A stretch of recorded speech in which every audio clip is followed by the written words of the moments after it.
here's what I see that happens a lot.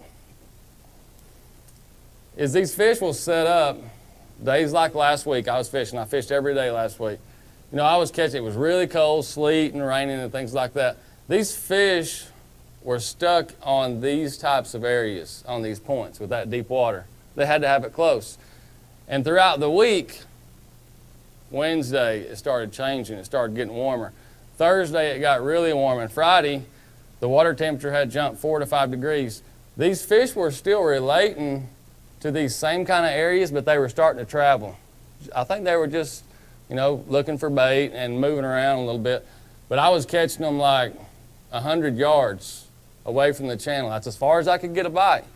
But deep water was still relatively close. And what happens is it'll warm up. We're in Oklahoma now, same Missouri and, you know, the Midwest here. It's going to warm up and those fish will travel around these areas. And as it cools off again, they know it's coming. It's not going to stay warm long. And then they're going to suck right back in to those channels. And we can also treat this is the creek arm. We can also treat that map like it's the main lake, like that's a lake within itself. And it all sets up to be the same. We're looking for areas in the wintertime that have channel and ledges and things like that. Now, I told some guys earlier, you know, I'm starting to get bored with fishing on 10 killer, so I'm starting to go out and try new things, new areas, and things like that. What I'm doing now, and it's really kind of opening my eyes and my mind, is I'm starting to fish these same kind of areas that's here out in the middle. What you see here, you know, is visible. You can see the ledge up there, and then, of course, the drop is underneath the water. Well, out here in the middle, you have the exact same thing. You just can't see it. It's underneath the water. But what I'm looking for out in the middle of the lake is a turn or a point or something like that. You know, and it obviously does not hurt one bit if some crappie fishermen put a big brush pile there. I mean, that helps. You know, you jerk a rogue over the top of that, and that's pretty awesome. See this, I call this creek here has a channel. That's like actually a creek channel. This here is what I call excuse my hillbilly language, a holler creek. It really doesn't have a channel, but it has a lot of deep water in it. And when it gets to that, I'm looking for areas like that, you know, like little turns, you know, and some of the best is the point. It seems like when it's really, really cold, those fish will get in that turn right there. And as it gets warmer, they'll slide up there on that shallow water, on that point, and eat and move around. And I try, we don't have a picture of it here, maybe this right here. You know, it seems like over the years, like places close to the spawning area has always been a little bit better. It seems to be more consistent. It's like this group of fish that live in that area, that's where they live. They hang out here in the wintertime, they slide up there and eat, and then they go back in that bay and they spawn. So I try Grand.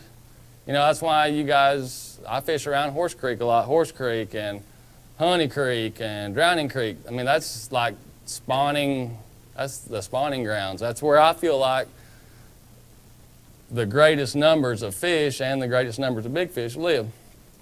This is, as I was talking about earlier, things that happen underneath the water that we don't see. Some of the places that I'm fishing now, some of the pictures that you see on Facebook with the big smallmouth and things like that, I'm fishing areas that look just like this that are underneath the water that you can't see. Out in the middle where the contour lines are sharp, that's what that looks like underneath the water. And I'm going to show you something real quick because I've kind of, yeah. See this area right there where the B is, where the bluff is vertical? And then you have this area here and here where I call it shelving. If you find that shelving, that's usually the juice. That's usually where they're going to be at. On occasion, they tend to get more on this straight vertical stuff, but more times than not, if I can find this shelving off the edge, that's where you're going to catch them. Hey everybody, welcome to Bass University Live. This is our holiday edition. Holiday, ho, ho, ho. We got giveaways at the Yin Yang tonight for you guys. Gifts! We got them piled up. we even Mike brought some show and tell stuff. We might even give that stuff away. Give it all away. And just want to say happy holidays to everybody. Yes. Welcome. Welcome to my co-host over there. We haven't seen you for a while, Pete, on Bash U. I tell you, it feels great to be back here. It feels great to be back at Bash U Live, BU Live. I really missed it.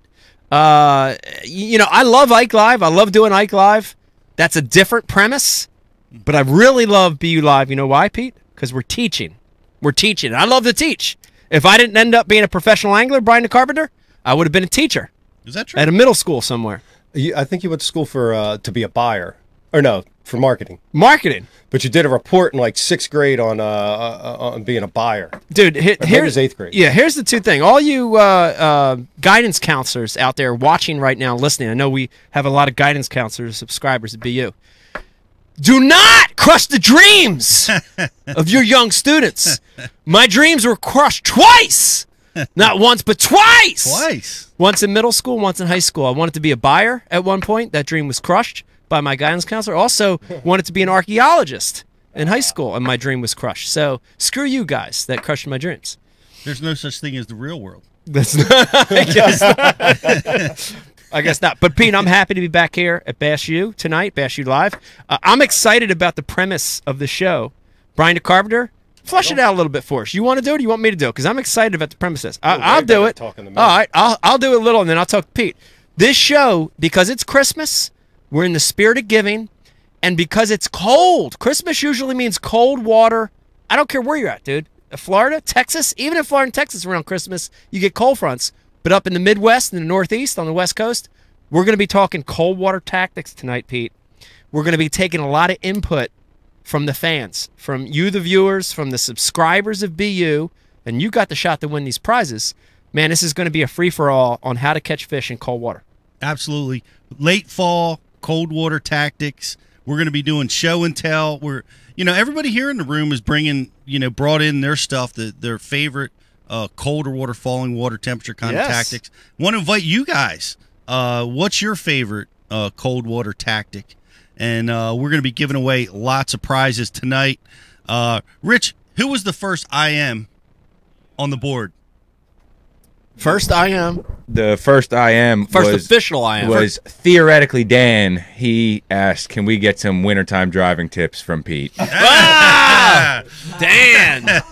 Well, I got good news and bad news, Dan. Because you're the first IM question, we're giving you a prize. Whoa. What's first on the list? What are we going to give them? Hat, lures?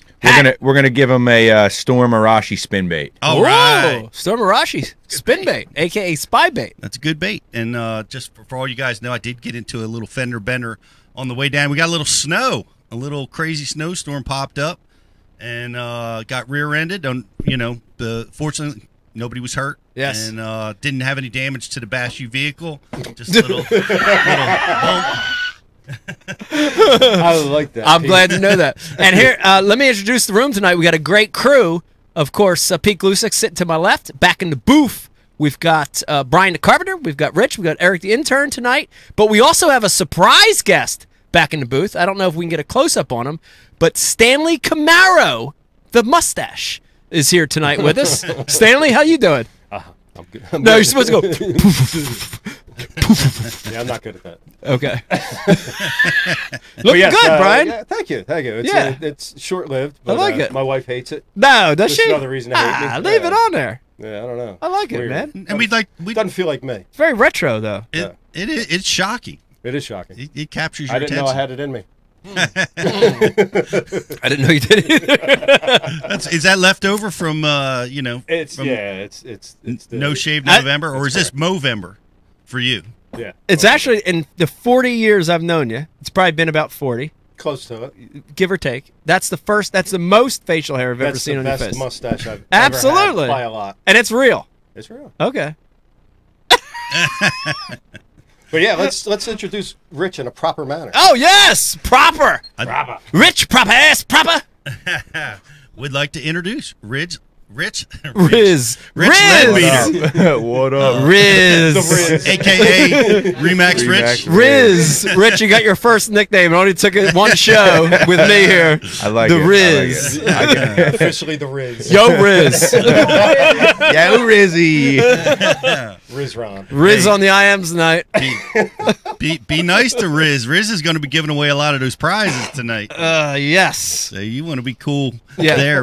But he's going to be operating the IM board and is going to be with us here at Bash You Live. It's good to have you. Yeah, I like it. Thank And you. here's I'm happy to be here, Pete. It's nice to be with the most informative bunch in bass fishing, and that's bar none. That's right. It's the best. I love it. I love the product. So, being here with you guys and getting to learn from the best is going to even be all the better. So, Well, it's awesome to have you here, buddy. And we've got the beer of the night tonight. Yes, appreciate it, everybody. I know some IMs are going to come through, and I just want to tell you right now, the beer of the night is Boulevard Brewing Company. This is Bob's 47 Oktoberfest. Come on, let's drink.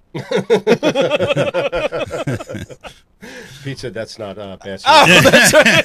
It's not That's Bass right. content. It's not. I know. We mixed the shows. We're 15 minutes in, and we haven't talked a single technique. Sounds about right. I keep thinking about John Holland's brush. Yeah. I can't get it out of my mind, man. Yeah, I don't know what he's talking about. But we are live on Facebook. We are live on YouTube. We're giving away so many prizes. We got a prize. We got a big prize we're giving away for anybody on Facebook that likes it and shares us over there. We're going to be giving away a TH Marine Z Launch. Pull that thing up. Which is a $70 product. Yes. It helps Nice you product, too. allows you to Love launch your it. boat when you're all by yourself. So like us, share us over on Facebook, and you're going to be entered into that contest. Here's the other deal. We got so much going on tonight. Santa Pete is in the house. Use the code Santa Pete to subscribe to Bash University TV. If you haven't subscribed, you're watching us on YouTube and Facebook right now, go over and subscribe and use the code Santa Pete. We're going to give you a Bash University hat, and we're adding a Rapala hat. Oh, 2 hats. 2 hats. 2 hats are better for than one. all subscribers that subscribe today, as well as a holiday card from Mike and myself. So go over and when you subscribe, they get access to us, to the show. Yes. They can IM us, they can call in, Yes. ask questions, and win all these awesome prizes. Yes. Here's the thing I want to say too. Everybody, if you're thinking of subscribing, not just for yourself, but if you're thinking of a gift, Pete, this is one of the best Christmas gifts you can give. Listen to me. You've got somebody that loves to fish, your brother, your cousin, your friend, person down the street, you don't even know them, but you want to get them something. Dude, a BU subscription, a BU TV subscription is a great gift. You're going to learn a lot. Tonight's a tidbit, just the tip, baby, of what you're going to get at Bash U. Don't crush their dreams. Get them a subscription to Bash University TV. Oh, boy, just the tip. What kind of buyer were you going to be? I buy a merchandise buyer. For retail. Yeah, retail. Yeah, Okay. Milan. yeah, anything. What was the one that went out of business in Philadelphia over on, was it Walton Market Street? John Wanamaker. Actually, John Wanamaker, I aspired to be a buyer for John Wanamaker, and then all the John Wanamakers went out of business. Well, Yes. Riz, you got something coming through there? Yeah, so we got a lot of questions coming through, like a lot, but I figured we would open it up with one to kind of get the broad strokes going, and the first question is, Yes. what is your Worrisome. most effective wintertime bass bait? So, Oh, that's a good question. That is a broad stroke. That's a broad stroke, but it's a great, Pete, I think it's a great way to talk about the bigger picture tonight. Is there is no one magic winter bait, right? Would you agree with that? Wintertime fishing, I think, is like the other seasons in that you have an arsenal in front of you on how to catch wintertime fish. And we're going to go over a lot of those arsenals. I will say this, Pete. Tonight, right here on BU Live, you're going to hear about winter techniques that are power fishing techniques, lures that create a reaction strike with bigger rods, heavier line.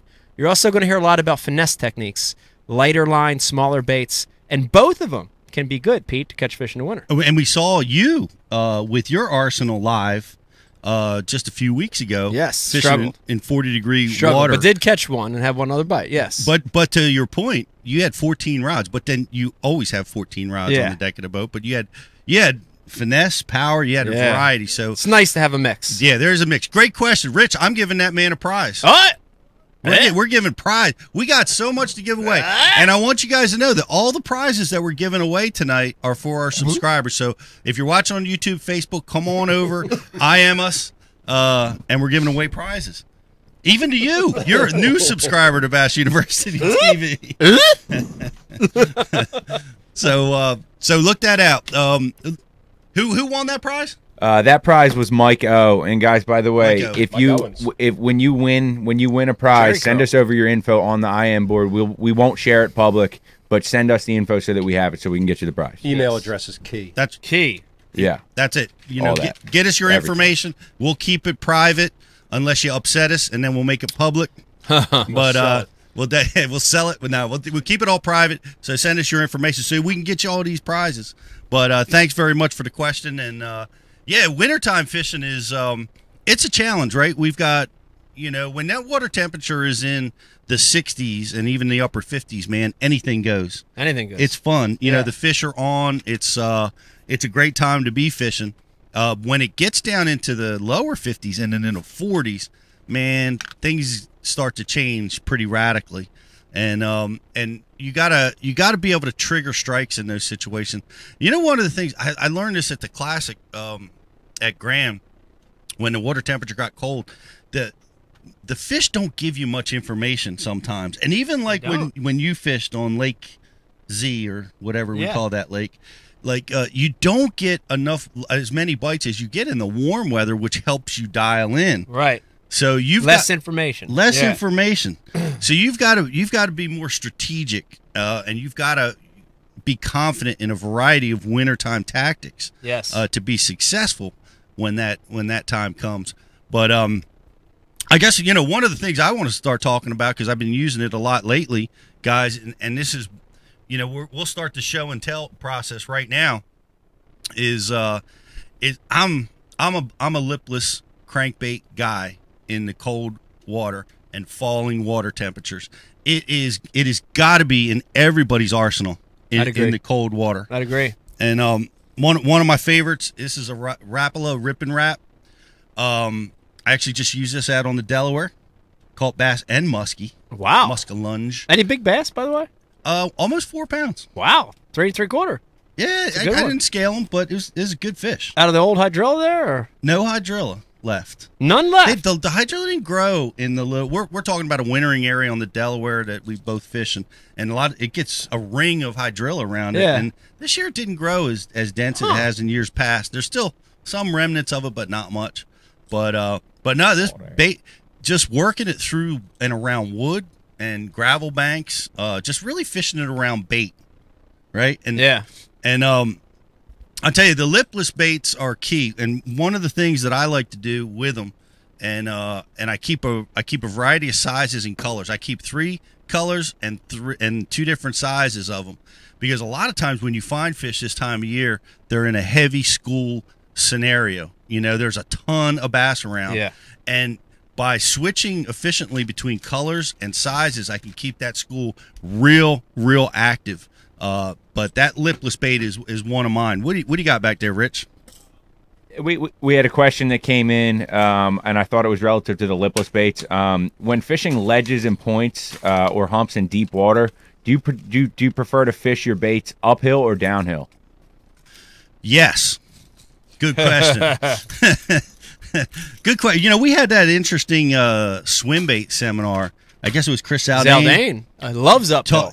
Loves uphill. Talking to us about how important it was to fish things uphill, and you know, for me, you know, I'm really looking at it from both perspectives, and I want to fish uphill, downhill, change angles, parallel, you know, and really mix it up when I'm fishing that way.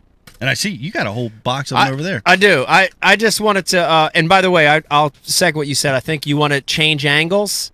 But more often than not, in the wintertime, I'd rather fish downhill than uphill. I feel like the colder temperatures put those fish on the deeper side of stuff for most of the time. So if I had to pick one, it would be downhill. But I did want to, Brian Carpenter, give me a little close-up there if you can. I want to show you. This is, Pete mentioned it. I want to second it. This is one of the most important power fishing baits in my box in cold water period. I'm talking about lipless vibration. It's so key. And Pete, here's what I want everybody to look at. And I'm not telling guys to not go out. If you're a lure collector and you want to collect a lot of colors, go out and do it. But I want you to take a look at the colors, Pete. I've got 3 basic hues of color in this box of Rip and Reps. I've got shad color baits, I've got red crawl color baits, and I've got chartreuse baits. Honestly, listen to me. With those 3 colors, don't go crazy, man.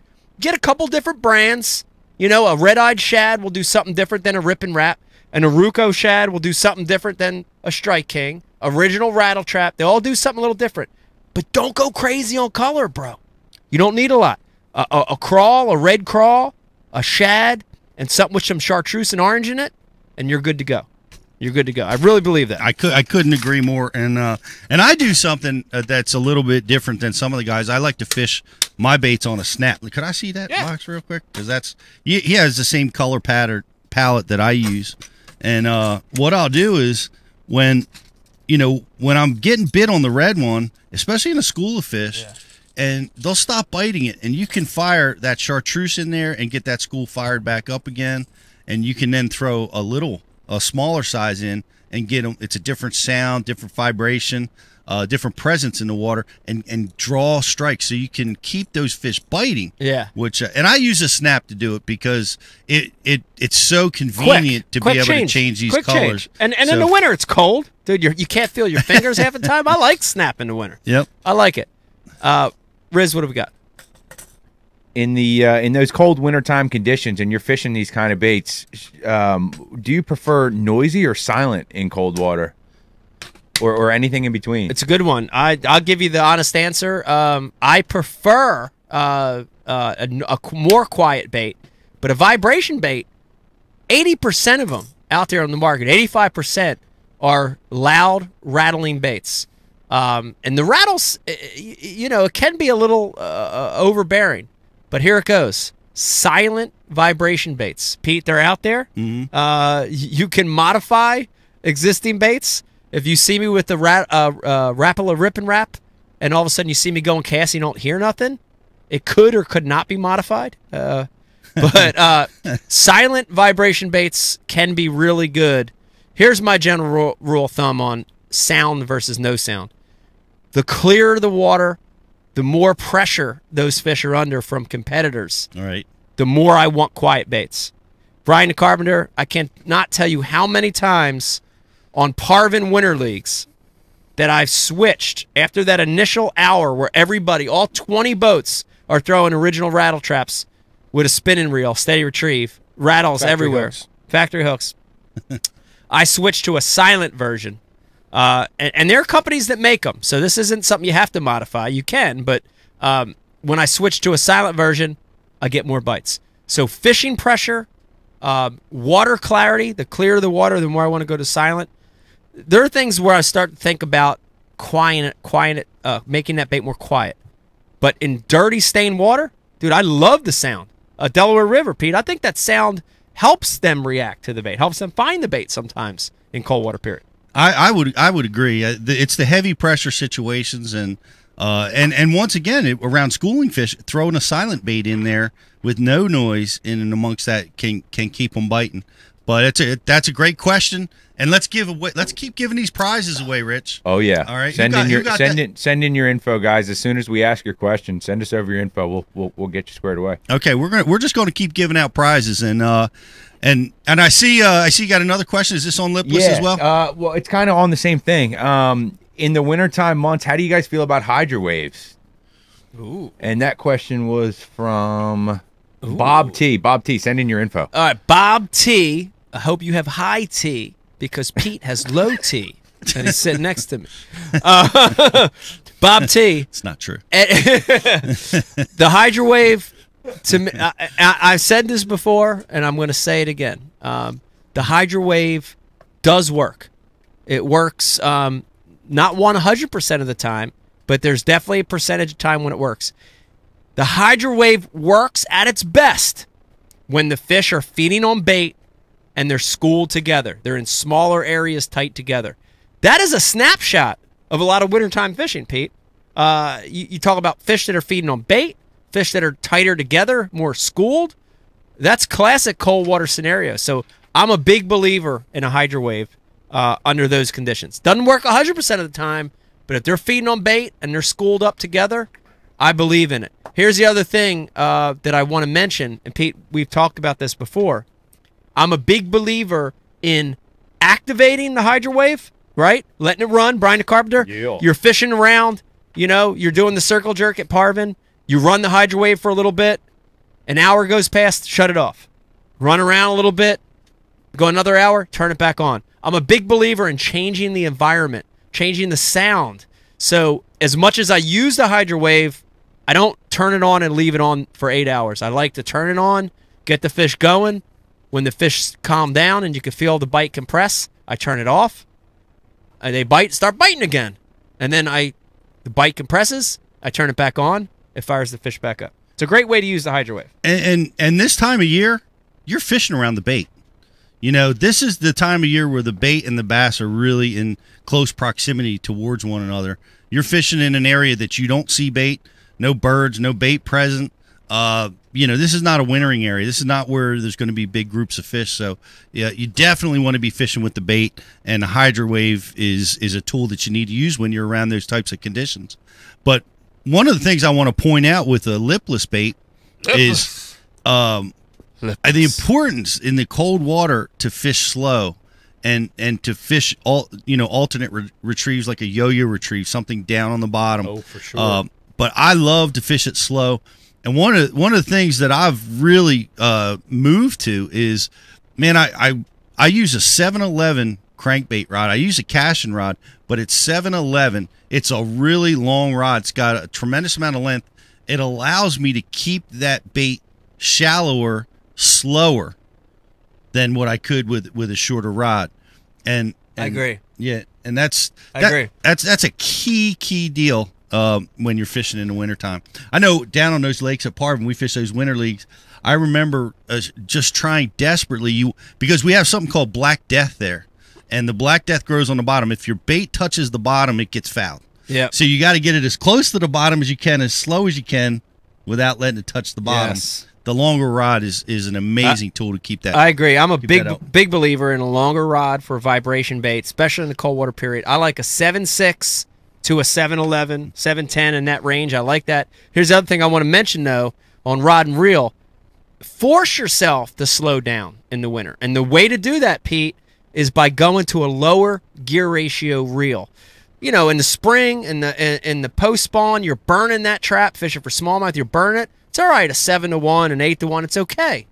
But I go to a 6-6-to-1. We have a Revo Ike, 6-6-to-1, or slower. I like a 6-4-to-1 in an original Revo. Revo has a winch series reel with a 5-to-1. Force yourself to slow down by going to a lower speed gear ratio. That's going to be perfect for wintertime fishing. What do you got? On the topic of vibration baits, in the winter months, do you guys prefer spinner baits or bladed jigs? And that question's from Jake. Jake, send in your info. Jake and Bake. Jake. Bladed jigs or spinner baits? Yeah. Question was bladed jigs or spinner baits. I'm going to go both. And here's what I want to mention, though, Pete.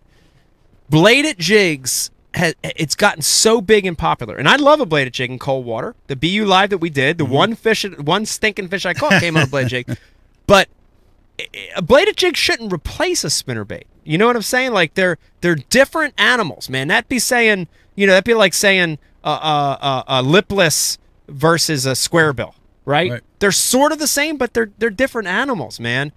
So I like them both. I like them both for sure. I can tell you on a bladed jig, I like to slow it down. I like to fish it slower. I'm hardly ever burning it. I also like to put a trailer on that bladed jig that doesn't have a giant action. So I'm muting it down a little bit. And my gut feeling, and I don't know if this is going to answer it perfectly for you, but I like a bladed jig in stain to clear, but when I switch to a spinner bait in the cold water, it's stained to dirty, especially more on that dirty side. I think everybody that watched Edwin Evers win the Classic a few years back on Grand Lake, if you remember that tournament, watched Jason Christie pummel their faces in with a single Colorado blade, 1/2 ounce and 3/4 ounce spinner bait. A great tool in cold water, period. But if you look, the one thing he did, Pete, and this is where we're getting tricked tonight, and you see so many guys on the Elite Trail doing it now. So once that water temperature gets to the mid-50s and lower, they take off that silicone skirt on their spinnerbait, Pete, and they're putting a living rubber skirt on. A living rubber skirt. Hildebrandt, a lot of companies, it's a big thing. You know those Louisiana bumpkins down there? They're throwing those backward skirts all the time. You know, those old school, you know what I'm talking about, those old school rubber skirts. They almost look like, it's living rubber. Parachute front. Dude, that's a great skirt, and I do that a lot on my spinner baits. Is I use Mullock spinner baits, and I just pull it off. And I've got a bunch of those that I buy in bulk. Those old living rubber style skirts. I'll put those on. It breathes different in cold water. It helps you slow down. And I've definitely like spinner baits with more vibration in the winter. Single Colorado or tandem is my choice.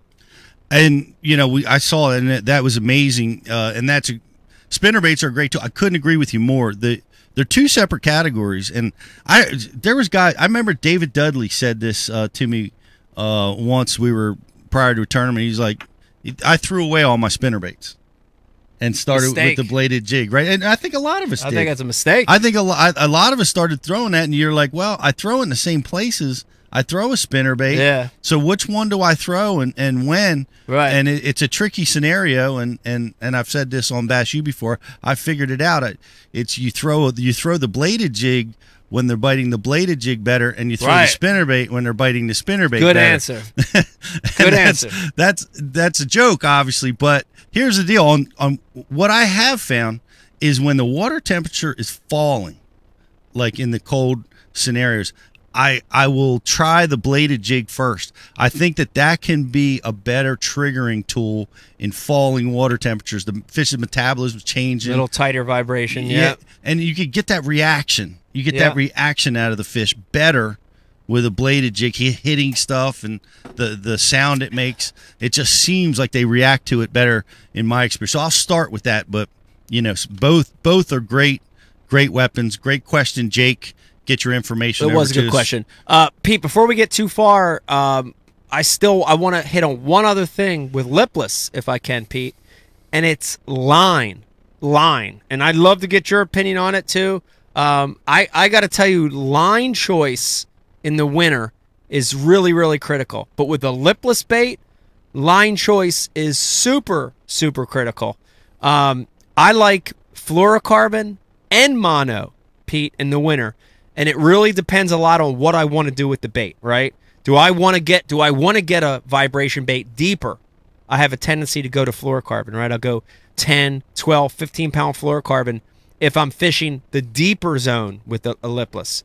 But the scenarios when I want to stay shallow with a lipless, boy, I love mono in the winter. I love it. I love it.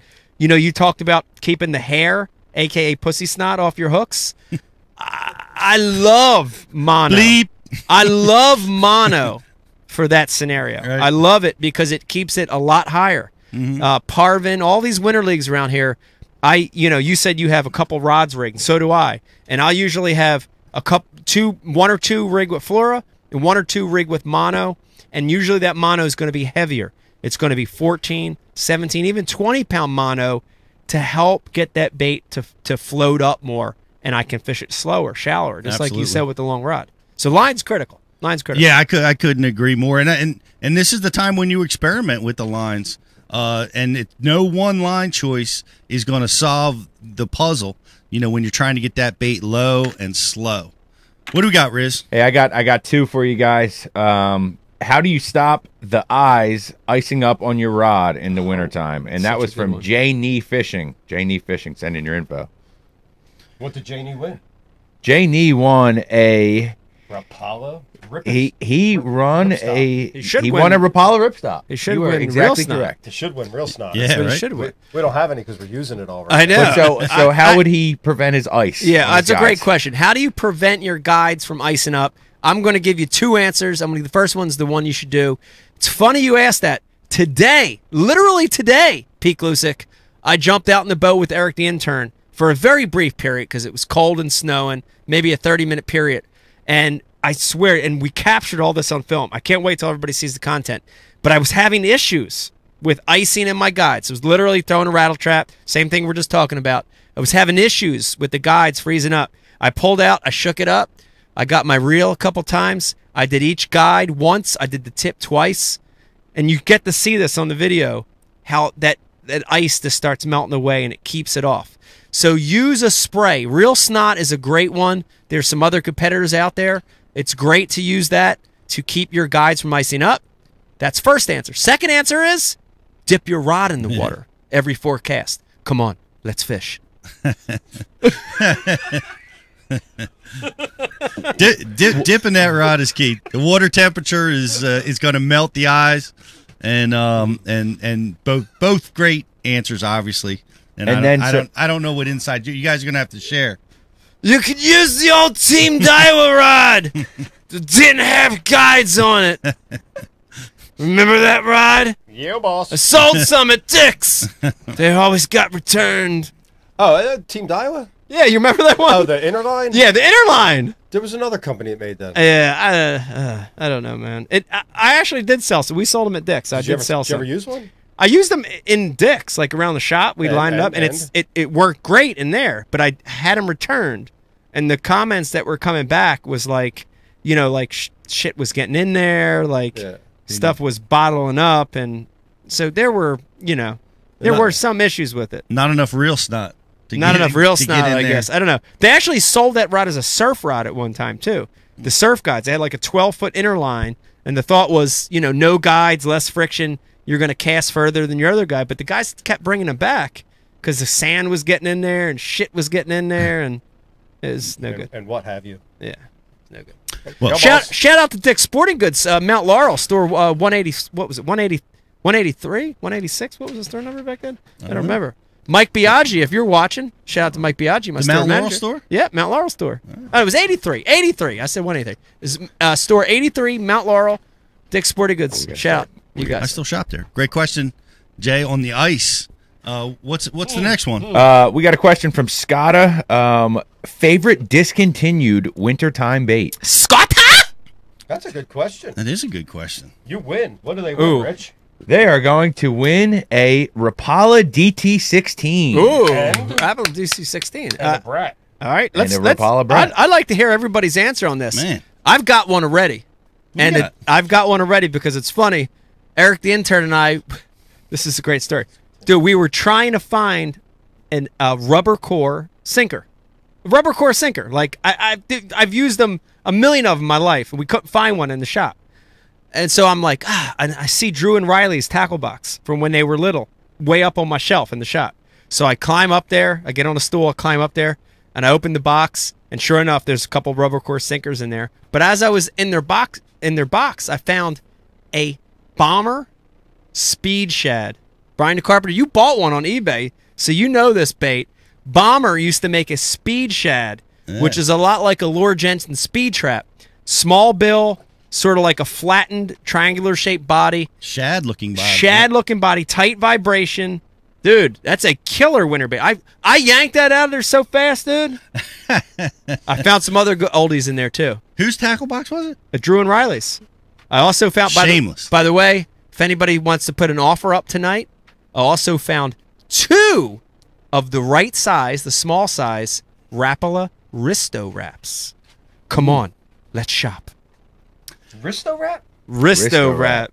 Dude, eBay, hot item right now. Come on, let's deal. I remember. Go ahead, Pete. I remember the original Rapala lipless bait. What was that called? Oh yeah, that's a good one. The old school. It was balsa. The old one. I won one of the Winter League tournaments on it. Ooh. And I can't remember the name of it, but it's a retired bait now. It had kind of a different sound, different chamber. Yeah. And, I thought it was wood. It's not wood. I thought it was plastic. Dan Quinn, if you're watching right now, Dan Quinn. Rapala needs to make a balsa lipless bait. You need to. I'm coming up there in January for a product development meeting. please help me sell this to your peers. We need a balsa lipless bait. Think about that, Brian. Right. Come on, man. Suspending model. Suspending. Yep. Quiet, silent, all the things we're talking about tonight. Mm-hmm. So if it's suspending and it has no lip, how do you get it underwater? It's just, I think that's called a bobber. They'll actually dive, right? They got a natural dive of 2 to 4 feet. Most of the ones that I've ever seen that suspend will get down.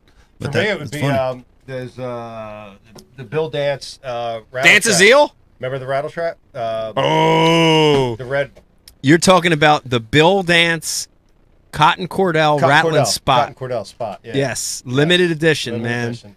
Jimmy Houston, Bill Dance had a series at the same time. They're both good. Yes. But they both had like colors. Yeah. Bill's happened to be that red, I think, Red, right? yep. But Jimmy had that sunfish color. Sunfish, yeah. Dude, Yeah, the great that's it. thing, and I'm And not. I last year when we ripped them up out there, Yeah. I lost 2 of them that day. To Oh God, that hurt so bad. yeah. Dude, the thing about that, and I'm not cheating on Rapple at all, but I mentioned it earlier, is I'm a big advocate. Don't buy a million colors, but buy different brands, because Brian and Carpenter back me up on this. Different vibration baits fish differently. For sure. The Rapple or Rip and Wrap fishes heavy to me. Fishes heavy, which sometimes you want, right? Yeah. You want a more faster falling bait. You want them to react. But that Cordell Spot, that old Cordell Spot, fishes light, dude. Yeah, yeah. Half-ounce body fishes like a quarter. I remember having a hell of a time casting it. 'cause It's harder to light. cast. It would take off. It's harder to cast, and but then just but it feathers way nice, dude. Yeah. Way nice, you know? So get different brands, man. Try them out. I remember that bait. I actually caught a 10-pounder on that bait down at Toledo Bend. The only 10-pounder you ever caught? Probably so. How about you guys? Does they're too young. Yeah, they haven't discontinued anything by time. Eric, you got some old. No, Eric the is Eric the intern back there? Eric the intern, hop on that mic and tell me about that bait you threw at me in the Winter League last week. That bait was dope, bro. So I actually do have one. This is a bait that my old head fishing buddy Tom, shout out to you, Tom, shout out to Tom, gave to me a couple of years ago. Tom. And Mike, you saw the way the paint is on that bait. Ridiculous. I mean, like it's chrome, so Dude, half. I saw what it did in the water. Yeah, ridiculous. Basically, it's a rattle trap, your standard rattle trap, but the deal is it's got a tiny hole in the back, That one, yeah. and that makes the bait suspend in the water like a jerk bait. So Dope. you can literally fish a rattle trap like a jerk bait, be reeling that thing in, just stop it, and I swear like 80% of the bites come on that stop. Didn't dope get any bait. that day, Yeah, but that's dope that's bait. a good I one, saw and what it that's did in the water. discontinued bomber rattle trap. Yeah. Bomber. It had a hole in the back? Yep. It was a lipless vibration body by Bomber. Had a small hole in the back. I saw what it did. It was I have pretty it. incredible. I have it. I can grab it. That's this segment. $50 on eBay. I guarantee you got $50 there. $50. $50. Hey, let's take a break just to let everybody know what's going on. If you guys just have tuned in, it is holiday at Bash University. We got piles and piles of gifts to give away, and we're going to be giving it, and we are giving it away to all of our questions that are coming in on our IM board. So keep the questions coming, and all you subscribers, we're going to be giving you some great stuff. If you're not a subscriber to Bash University TV, come on over and subscribe. Use the code SantaPete. Santa Pete. It's going to give you 2 hats. Not just 1 hat. It's a special today only. We're going to give you a Rapala hat and a Bash University hat and a holiday gift card. It's a great gift for a fisherman in your life. Your son, your brother, your dad likes to fish. It's a tremendous gift. Give the gift of learning. And if you subscribe right now, you can come over and ask questions, interact with all of us here at the show, and win all these amazing prizes. So that's all going on right now. And if you're watching us on Facebook right now, like us, share us.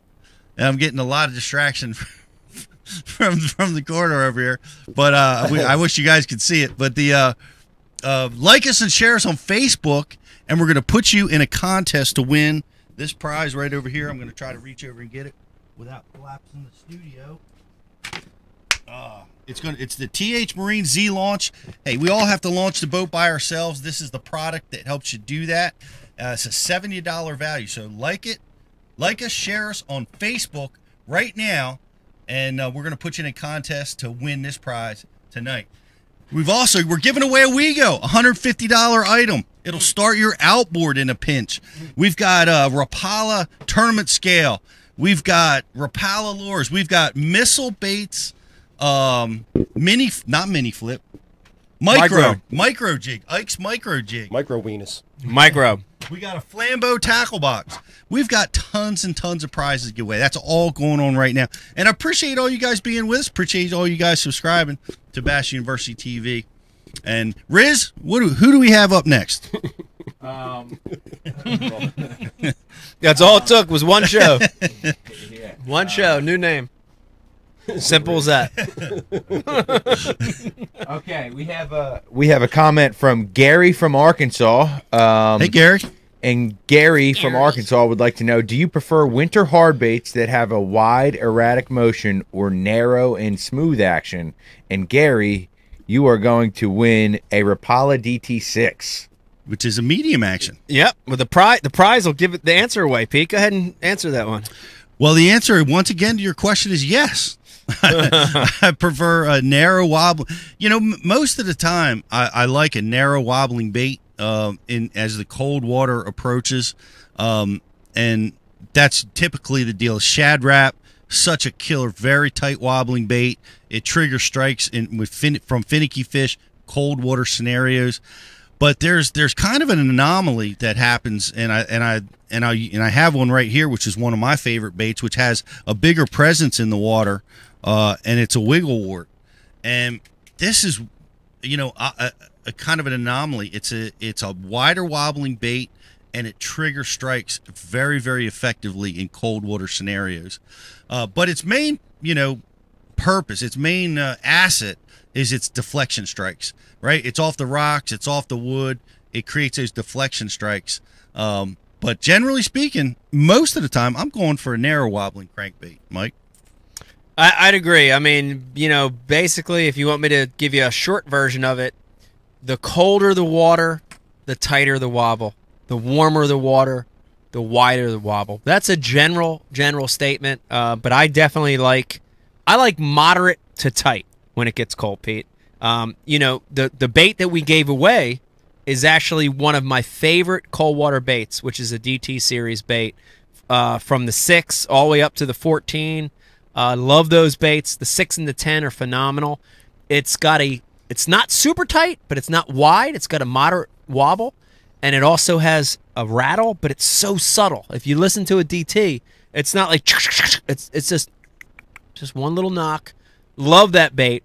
But if you want to talk about the classic, and I'm gonna do a little show and tell too, Pete, the classic winter bait for me, cold water bait, and I'm talking now low 50s or colder water temperature, okay? I'm really getting cold, and I've got a bunch in this little winter box right here. And Brian the Carpenter is going to back me up on this one. Yeah, boss. Rapala shad wrap. Yo, I said that was mine. Yeah, we'll talk. We can talk about it. You can take this, but this is the epitome of a cold water crankbait to me. It is a tight wobble.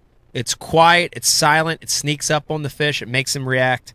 I love it. And that color right there, Brian the Carpenter. Yep. You can't go wrong with a what's that, orange crawl color by Rapala, original orange crawl. It's a great color. Again, you look at this box. I got all basics. Look at that. Demon. I've got a little blueback herring in there, a crawl, a shad, and one bluegill, and you're good to go. There you have it. Bounce around too much. Excellent question. Bounce around, Brian. You like that little number 5 shad wrap, BTC? Number 5, be my John, man. Oh God. For me, I upsize the hooks on it from factory. Sometimes, to the point that sometimes they do get handcuffed, but that'll get that bait to suspend. Suspend. You go up one size or even 2 sizes in the hooks, and you can get that bait to suspend perfectly. So for me, I love it. I love it in cold water. You know what size you going up to? 6s or 4s? How big are you getting on those hooks? So here you go. I'll tell it for you, Brian. On a number 5 shad wrap, you don't have to drill it. You don't have to do anything else. Yep. Here's the only 2 things you have to do to make that bait suspend, Pete. Add a split ring or a snap to the front, either one. Mm-hmm. Yep.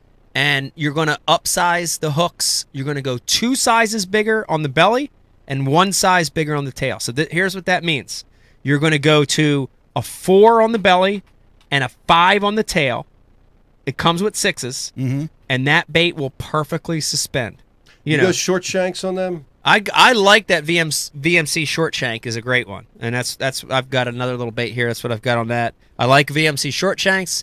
A lot of people are in love with that KVD treble. The short shank style baits you can get a bigger hook on without the hooks tangling, and that's pretty key too. Absolutely. You don't want those hooks to tangle. That's what I always try to do is get the hooks big enough so that they don't tangle. Because man, has it ever happened to you? Tangled hooks? Lost, boom, there he is. You Yeah. come back Oh, and shit, yeah. and your hooks are tangled. Oh yeah, it's terrible. Yeah, so you got to keep those hooks apart. Now, number one, they make the bait run funky, but when you get a strike, you just have no chance of hooking that fish. So you I got to also keep them mess around apart. with the number 5 and the 7 in the The shallow lip. Yep. Oh god, I love that And bait. for around here, that works good. I use it like a jerk bait. Yeah, when it's- underutilized bait right yeah, there. Yeah. And it will suspend the same way as the deep lip versions. While we're talking about those shad wraps, at the Classic down at Hartwell, you were on a shad wrap pattern in the winter, Yeah. but using a much bigger bait. Yes. Yeah. Another secret. Now this one, as you get bigger, the hook modification trick will work on the number 5s and number 7s. Yep. And there's also Rapala actually has a 6 too. They have a half size. So 5 through 7, you can get those baits to suspend by modifying the hardware.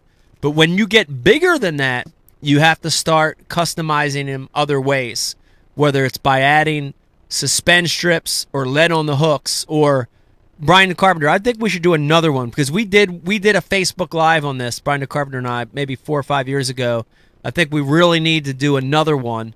We'll do it better now that we have better cameras and stuff out in the shop. Oh, yeah. Sure. We weight the bigger ones. So when you get to a shad wrap number 8, but here's the real key, Pete, shad wrap number 9, most underutilized size in the shad wrap family. You can get it in the shallow runner and the deep runner.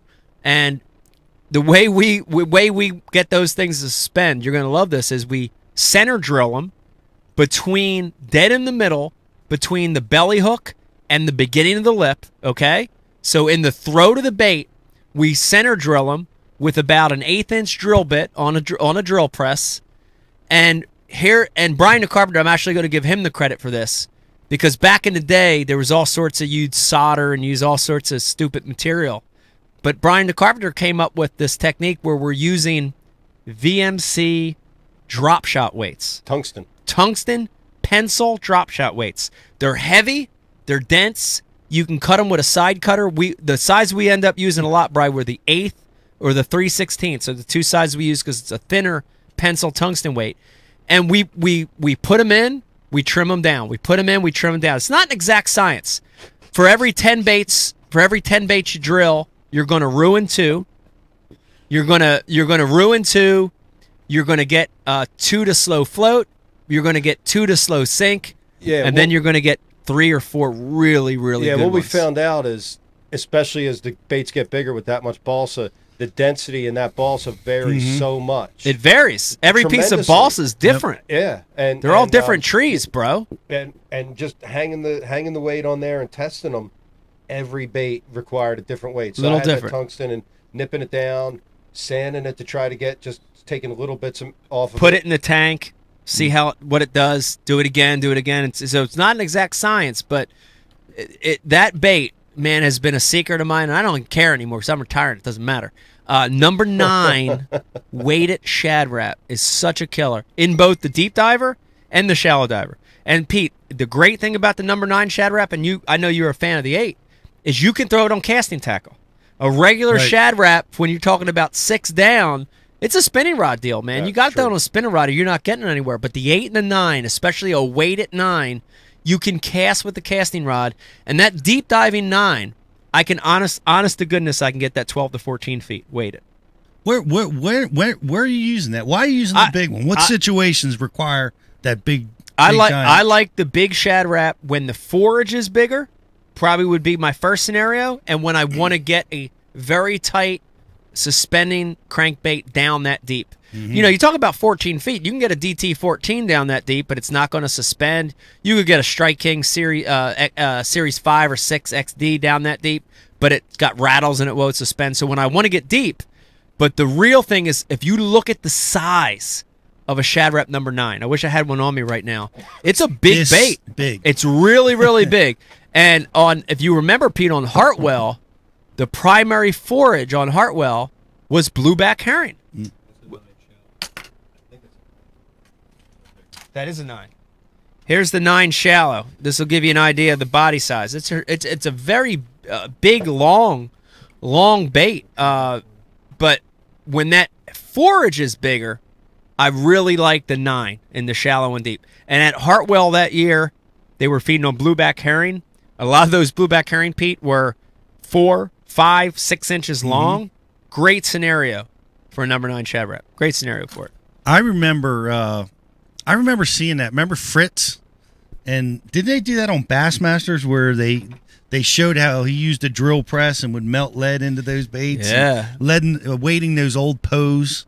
Yeah. All right. Crankbaits to suspend. All right. You ready? I know. Give me 1 second. I'm going to get to you. I got to give something away.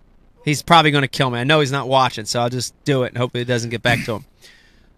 I had a chance. I know it's actually hurting me to even say this, but I'm going to go ahead. I got to fish with Big Show, Terry Scroggins, last week, okay? We fished on a lake in Florida where the bass get tremendously deep. We were catching fish on a crankbait 20 to 25 foot in the state of Florida. And I caught a few. I caught a few behind him, but he was consistently getting more bites than me and getting that bait deeper. And I looked at the bait. He was throwing a competitor bait. He was throwing a Strike King 6XD. And I looked at it and looked exactly the same as a bait you'd get out of the factory. I'm looking at him like, what the hell? And then I looked and I saw a small dot in that same spot between the throat, between the front hook hanger and the bill. I saw a small dot, Pete. And I called him and played on it. And you ready for this? Dude, he drills them and he fills them with vegetable oil.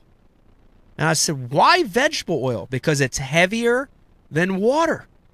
And he can make a 6XD actually sink. And he can literally get that bait to the 30-foot depths, no problem, by cranking it down, getting it to its maximum depth, and then just pausing.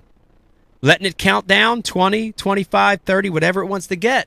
And as I talked to him more, I found out a lot of the big wins over the last 10 years. Wins that you looked at, Kevin Van Dam on Kentucky Lake, Britt Myers, second place on Douglas Lake. These guys that were getting these baits extremely deep, and you were like, how the hell? They were weighting them with vegetable oil. Come on, let's learn. Man. That was gold. Yo. Mic drop. Wow. That's unique, man. That's vegetable oil. How the heck do you seal it up? He seals it up with silicone. He puts a bead of silicone on it. It's sealed. Easy. Easy. So it loses its rattle component. Yeah, because they're now. I did lie to you though. I lied to you. Let me go back in time, rewind it. The hole was not between the bill and the throat. It was between the front hook hanger and the back hook hanger. So it was actually in the body, the back of the body, the anus cavity. Modification. I think that cavity is bigger than that front cavity. Modification. Secrets. Hey, on the topic of crankbaits, guys, and well, just really any hard baits. Do you prefer round bend hooks over EWG hooks in cold water? That question was from Mike P. And Mike P, congratulations, you won a Rapala DT10. Pete, me and you are gonna fight on this one, aren't we? Yeah, we probably are. We're gonna fight. You want to go first? Or you want me to go? Because I know we got opposite opinions of this. Well, yeah, I'll go first. I'll let you back clean up. But that EWG style hook is a hook that I've incorporated into my fishing, and I just have done it because my strike to catch ratio has gone through the roof. And I know what argument I'm probably going to hear, but yeah. But here's the situation when these are standard round bend hooks, but when a fish only gets one hook, like a fish that maybe swats at a fish or at the bait, right, and he only gets one hook. When he gets one hook in there, if you look at the position that hook is in, it is going to scratch. It is in a terrible position to penetrate. And when I do the same thing with an EWG hook, it stays down a little bit further and it has more of a straight line penetration. So what I've theorized is that even if he only gets one hook by swatting at it, I got a better chance of landing that fish because I'm going to get a straight line penetration. The truth is, I don't know for sure, because here's the deal, Mike. You can never have two baits casted at the same time, one with round and one with EWG style. So it's very hard to distinguish, which one's better, but I can tell you this, in my fishing, my strike to catch is high. So if my strike to catch ratio is very, very high, I'm sticking with it. I'm not changing a thing. Now I will tell you this, if I start getting a scenario where I'm missing them, I'm missing 2 or 3 fish in a row or something, I'm going to look at the hook for sure, and I'm going to experiment with changing it. But day in, day out, 90% of the time, I'm throwing that EWG hook, even in cold water. Yep. The only thing I'll say that, and Pete mentioned that was my argument, and I like EWG. I like EWG when the fish are biting, you cannot beat that hook. When the fish are eating the bait, you cannot beat an EWG. But when the fish are slapping at it, and a lot of times in the winter, you have fish headbutt a bait. You have fish headbutt a suspending jerkbait, a tight wobble crankbait, lipless vibration. I tend to do better with a round bend, short shank treble. Again, I'm getting a bigger hook on a comparatively than the factory size. I'm getting a bigger hook on the same bait, and I feel like when they're slapping at it, I like that short shank round bend. Give you just a little bit of a teaser.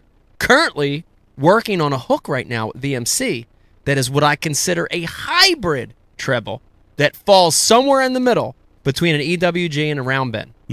Stay tuned. Come on, let's go. Got to see that one. Yes, it's good. another mic drop.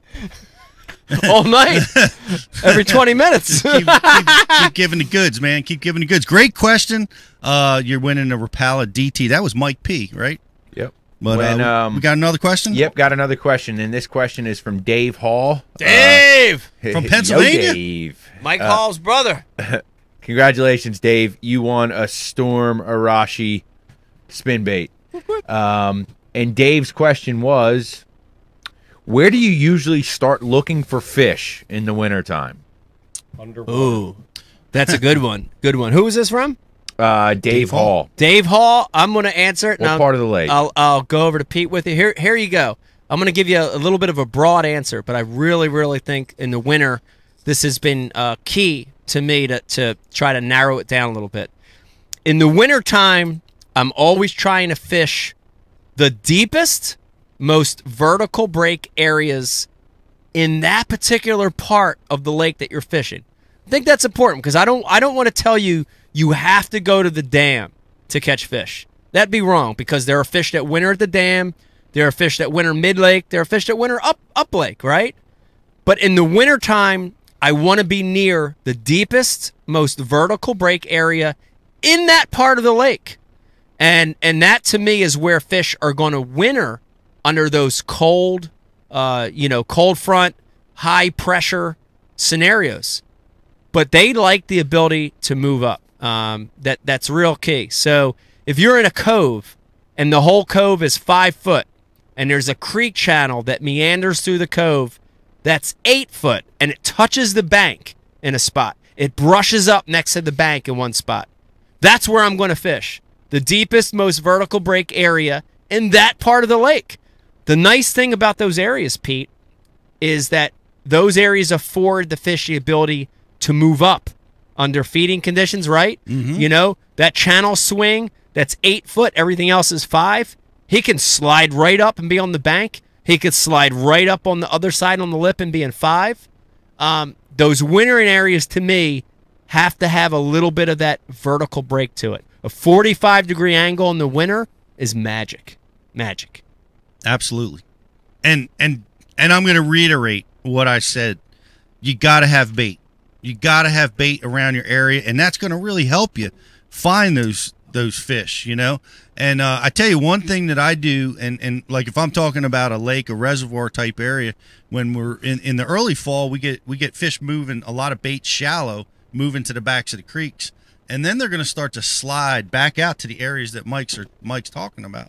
So on a creek or cove, I tend to start at the main, and I picked up this tip from Mark Davis at one of our Bass University seminars, who's just a natural at finding fish. And this time of year, when the bait fish is somewhere between the back and the mouth, he starts at the mouth and works his way back to the back until he encounters the bait. Right. And then once you encounter the bait, you look for the steeper, deeper, rocky areas. Finding where bait's they're going to key. bait. And that's on a lake. On a river system like we fish, as a lot of you guys do in the winter, they're going to be, the current is key, is escaping from the current. And a lot of the wintering areas have lower flow too. So if you have a current-based system, you want to add, an area that's a more of a backwater. Yeah. Great question. Before we get to this next question, let me throw two things in there, and I want to get Brian Carpenter to chime in. No, two things. These are key. I call these deal killers to the rule in the winter, right? We just said having that vertical break is important, but here are the two deal killers to that, Pete. You ready? What the hell? What's happening back here? Live grass. Having grass that's alive in the winter. Yeah. Dude, if you have green grass, I don't care if that water's 20 degrees, Pete. If you have green grass, the fish will be in it. I've ice fished with Dan Quinn around green grass and caught largemouth and panfish in like 5, 6 feet of water when they should have been over there in 20. Right. If you have green live grass, that's a deal killer. They will be in it. The other deal killer, here it goes. The coldest winter, I don't care if it's freezing, half the lake was iced up. Brian the Carpenter, Mike, if you have a warm rain, what happens? Come on. they hit that creek. Dude, don't they? Yep. Dude, a warm rain. I've had it, me and Eric the intern filmed the other day. We had a severe cold front. You'd expect them to be in the deepest water of the lake. We caught them in 1 foot to 6 inches of water because that rain was 2 degrees warmer. And that creek, that warmer water coming into those pockets that have that runoff, dude, it's like a magnet. I've seen it so many times in lakes where you have a warm rain, warm water is entering the lake. If it's a degree or two warmer, they'll head that way. Water temperature, So absolutely critical. It's okay. It draws the bait. It moves the bait around. We have 10 questions. Yeah, not quite 10, but we have a question from I would call a fan of the show, from the Stray Cast guys, and they want to know, do you guys use hooks on your baits in cold water? They're live right now, by the way. At the same time as we are. Oh, they're trying to make us look bad. I hope they got on tonight. J.O. and Hunter Shryock. Oh, cool. Yeah, they got. I was just with Hunter last week. That's awesome. Were you? Yeah. What, Florida? In Florida. He filmed. some filming? He filmed with me with Terry Scroggins and with the guy that we did the grouper with, which was unbelievable. That's a whole nother show. We need to talk about that like live in a couple weeks. Well, shout out to those guys in Stray Cast and yes, most of the time we do use hooks, but I do want to shout out to Pat Renwick from Stray Cast, who is going to be our MC at our New Jersey Bass University this year. Yes. Nice. He's coming in, and I want you guys to check it out. Pat, bring me a Bagley's. No, you already got my Bagley's. You're out. Yeah, you know what though? I did copy your Bagley's. But here's the funny thing, Pat. I know you're not listening because you're doing your own show, but if you listen back to this, he gave you a bum Bagley's. What? Dude, that thing sinks like a rock. It's got a crack in it, and the balsa must have obtained water. Maybe it was one of the dredges. It's a good old one. Yeah. But it sinks like a rock. It's such a good bait too, and like has great wobble to it. And dude, I just cannot. I went to little tiny hooks. I took off, did everything I could do. So you do take off the hooks. I took off the hooks. Still sinks like a rock. Pat, you win your Bagley's back. You can have that one back. But I want to invite you guys to go to thebassuniversity.com. We're going to be in Columbus, Ohio. We're going to be at Tulsa, Oklahoma. We're going to be in New Jersey at the Garden State Expo. We're also, and all you guys that come to our class, you also get free entry into the Garden State Expo, the Columbus Fishing and Outdoor Expo. You get free entry into there. And we're also going to be down in Huntsville, Alabama. Isn't that right, BTC? Gadsden? Gadsden, Alabama. Of course, we're going to be at Gadsden again this year. So you can check all that stuff out at thebashuniversity.com. And right now, we got a stocking stuffer promote. We're just giving stuff away left and right. It's Christmas, man. It's good. Anytime you buy a ticket, single day ticket, 2-day ticket, we're going to give you a stocking stuffer worth a $20 value or a $40 value. Now's the time to sign up. Keep it for yourself. Give it to a friend. It's a great gift. But that's over at thebashuniversity.com right now. What do you got there, Riz? We got a question from Jake Z. Jake Z, send in your info. Jake Z, you are a winner of a Rapala ripstop. Ripstop. Got one in there. Jake Z. His question is, when you're looking, and he's talking about running your graph, are you looking for structure, bottom contours, or are you focused on only the depth? Great question about sonar, and I want to guide you to a seminar. You got to go check it out if you haven't seen it yet. We filmed with Paul Mueller, who did a lot of sonar work and talks a lot about exactly what to look for. In particular, in his seminar that he recently gave, he talks about the importance of bottom hardness. He was targeting smallmouth, and as Mike's showing you the ripstop that you just won, but you know, depth is key. Bottom consistency is definitely key, and as when Paul was fishing, bottom hardness is such a big factor. And of course, bait. The bait are going to tell me the depth, and that's going to be the thing that I'm looking for. Is if I see the bait in 40 feet, I'm going to be fishing, looking for hard habitat, good cover in 40 feet of water. If it's in 20, that's where I'm going. The bait, to me, is probably the dominant thing to be looking for on your sonar. Mike, what do you think? I'd agree. You know, to me, you want, even in the winter, you want change. I like areas that have a drop or a rise. I hardly ever fish in a static flat bottom. I always want a little something different. So I'm looking for structure change. And cover, Pete, to me, always enhances a spot, right? If you've got, a little channel bend and you've got, one that has rock on it and one that doesn't, the one rock's always going to be better. If you have one that has a stump on it and the other one doesn't, that one's always going to be better. So, the more of those elements you can find together, that's when you find, Pete has mentioned it all night, you find a mother lode in the winter. It happens a lot, right? You pull up on a spot and there's a group of them there. 9 times out of 10, when you find a group, it's got all those things that we just talked about combined. It's got structure change, it's got a piece of cover, and it's got bait. When you find those things, man, you found magic. You found that sweet spot. Absolutely. But you're obviously a subscriber. Got to go check out Paul Mueller's stuff, and we've got a couple more pieces from him. And Jamie Hartman talks a lot about fishing. Fishing, video game fishing, working with your sonar. We've got some great sonar pieces from Brent Ayler for Humminbird units. Of course, Mueller's using Garmin. So no matter what product you're using, we've got it for you. But we've got a lot of great Humminbird stuff, and you can check all that stuff out at bashu.tv.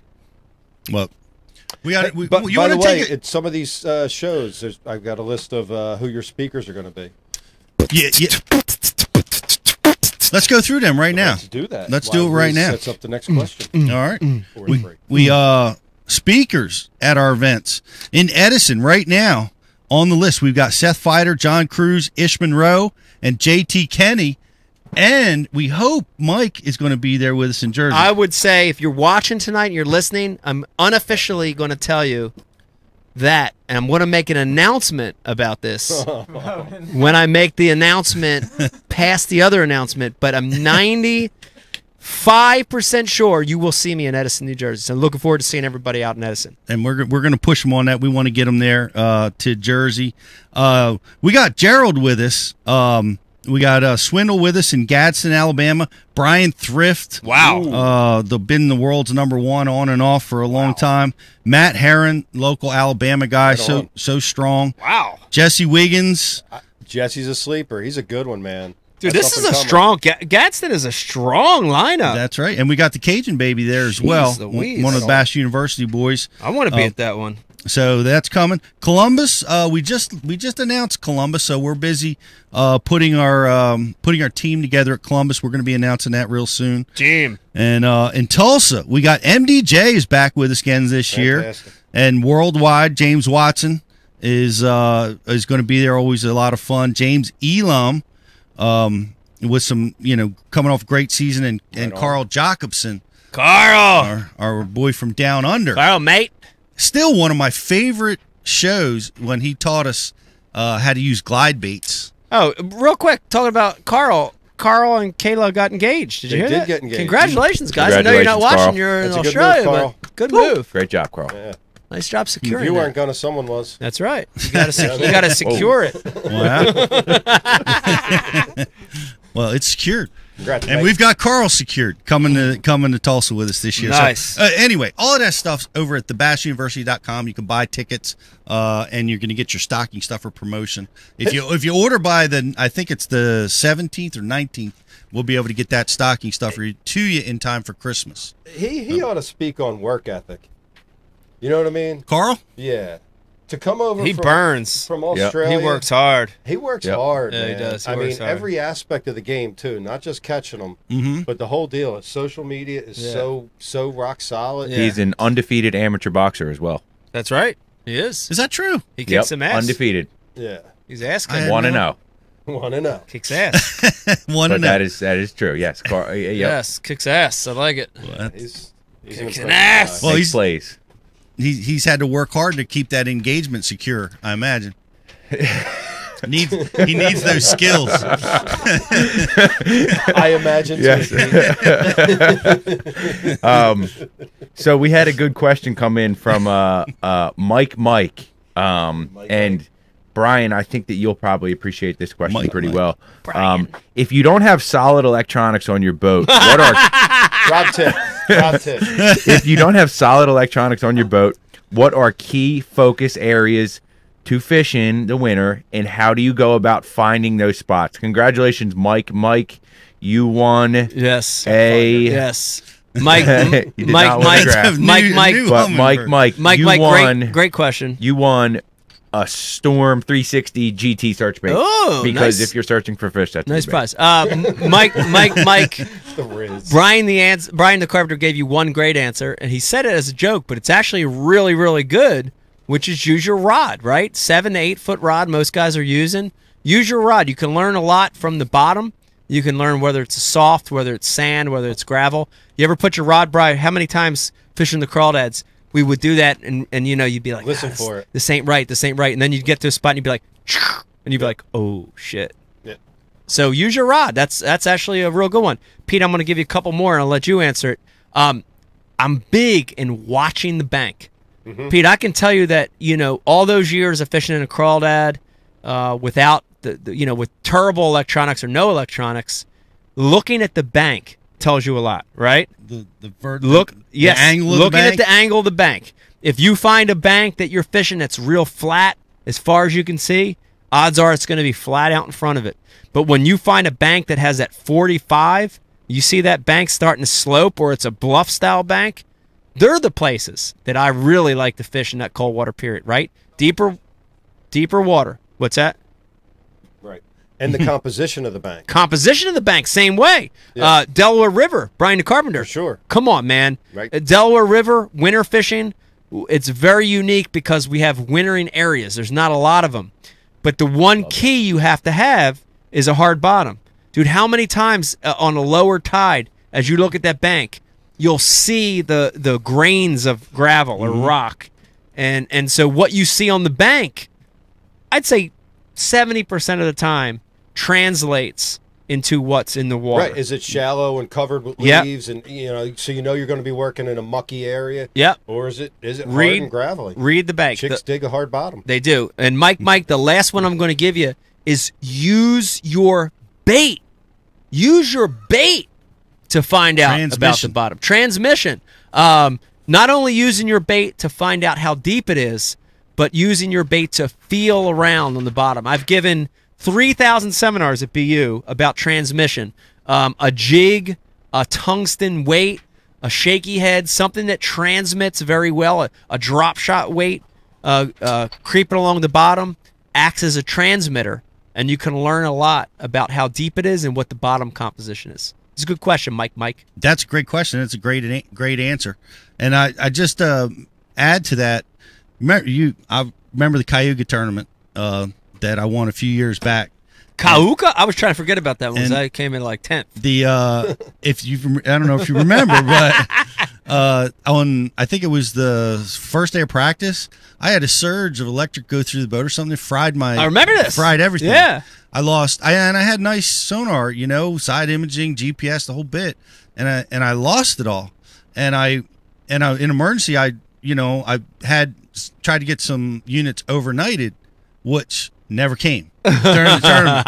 So I had an old sonar unit that had a big sunspot where the sun had burned most of it, and I was able to install that because it gave me depth. It gave me depth, and it let me know in this little sliver whether or not I had grass immediately under my boat or not. Right.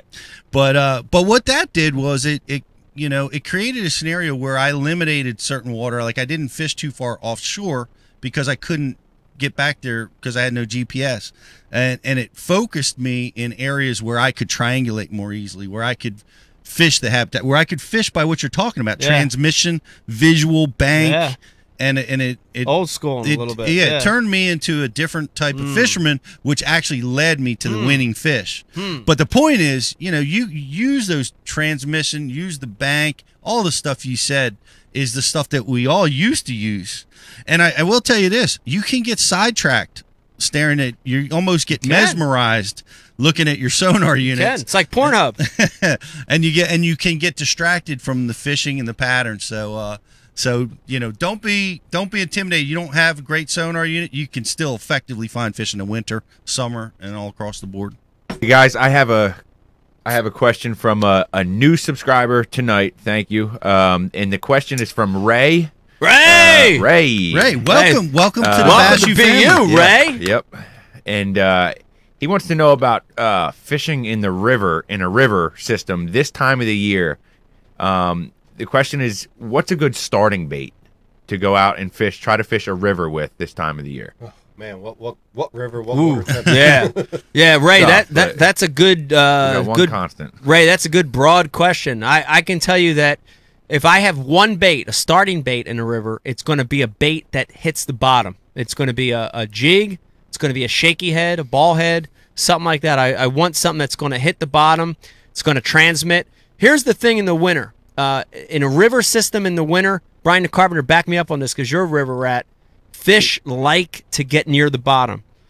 A lot of fish that I catch in a river system in the winter, dude, they're so low to the bottom. Pete, and I know you've had this happen a million times.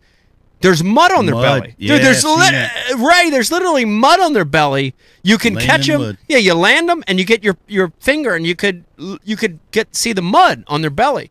So a bottom bouncing bait. And here's the other thing, Ray.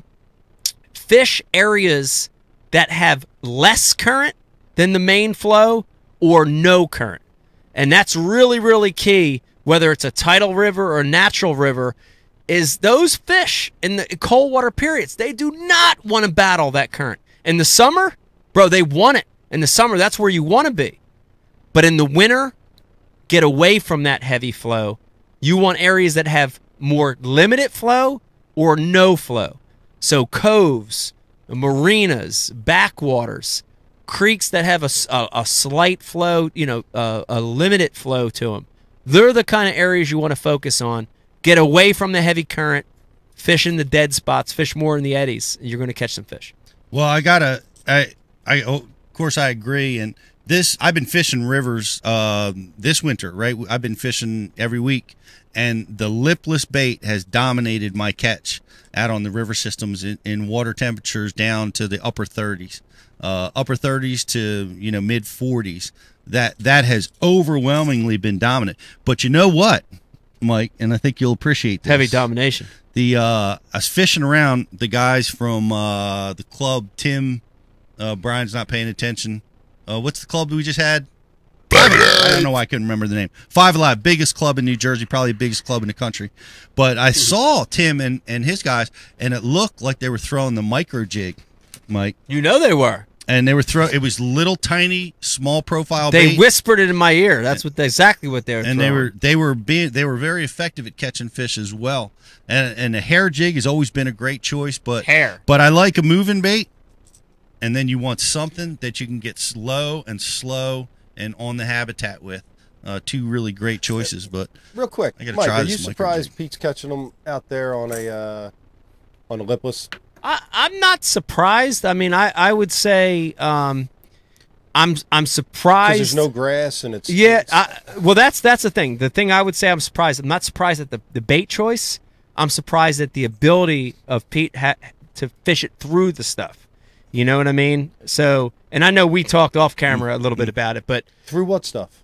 Through the stuff, through the isolated junk, through the, the rocks, through the, I could see it in rocks, but what are you catching them off of? Because where you're at is just isolated wood and open random He's water. catching them through that stuff.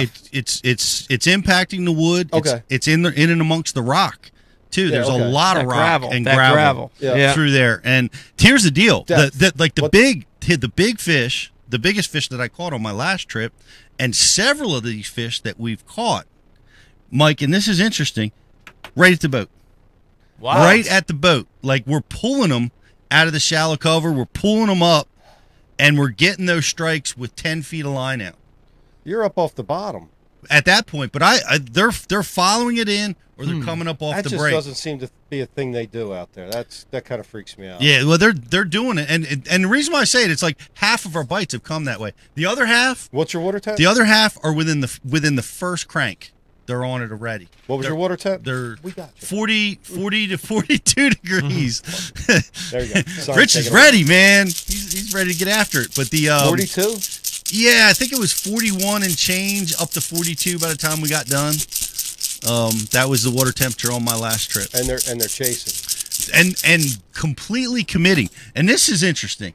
Because I know you've seen this before, but in that cold water, when they hit a lipless, when you know it's the right tool, it's completely gone. Today. I had that happen today. Deep. You got to get your pliers in there, and they just suck it all the way in. Yeah, you know it's the right bait. And you can feel it sometimes. Don't just hit the back of their throat. Yeah. And that's what I'm seeing out there on the river. river. Are they activating in a certain tide? Yeah. Well, it's clearly a low tide deal. Yeah, but low in or out? Both. Okay. End of outgoing, beginning of incoming. Okay. Classic tidal stuff. But that was key because we would get a bite, and then we just wait for that tide. When that tide would just bottom out, and that's when we would get 3 or 4 bites. But yeah, that's when they're biting it like that, guys. You got to recognize those little deals. When a fish is swatting at it and getting the tail hook or something, it's another thing. But when they've got that bait completely gone, you've got the right weapon for that day. Good sign. Riz is chomping at the bit with a yo boss. Riz, yo boss. We have a question from Michelle R. Michelle R. Congratulations, you won a date TH with Pete Glusa. Hey, date with Pete, Michelle. Yep. Hope you like pizza. I'll wear my TH ugly sweater, Christmas sweater. Hope you like pizza and Captain Morgan's. Who doesn't like Captain Morgan's, Michelle? Honestly, come on. So we had a question from Michelle. Michelle, you won, by the way, a TH Marine Tackle Titan Mini. Yeah.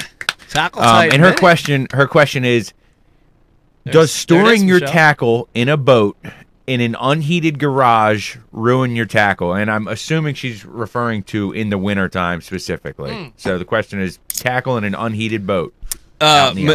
Michelle, great question. I'm going to give you my spin on it, and I'll hand it over to Pete. For years and years and years, I suffered miserably in the cold weather, storing my boat at Grandmom's and later Uncle Don's house. And I'm here to attest that it doesn't really ruin anything. I tell you, Michelle, honestly, the extreme cold, the only thing I would stress that you get and put in room temperature would be your line. That's the thing that really scares me is line. I don't like, especially fluorocarbon's very sensitive to extreme heat and extreme cold. Keep your line under room temperature if you can.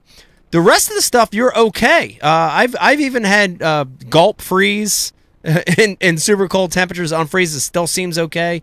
But the extreme heat, the opposite, Pete, is where I've had problems with plastics, plastic worms. I've also had problems with crankbaits busting their backs. Yeah, they swell. They swell in extreme heat. But in extreme cold, I haven't experienced that same stuff with hard baits, soft baits. Just watch your line.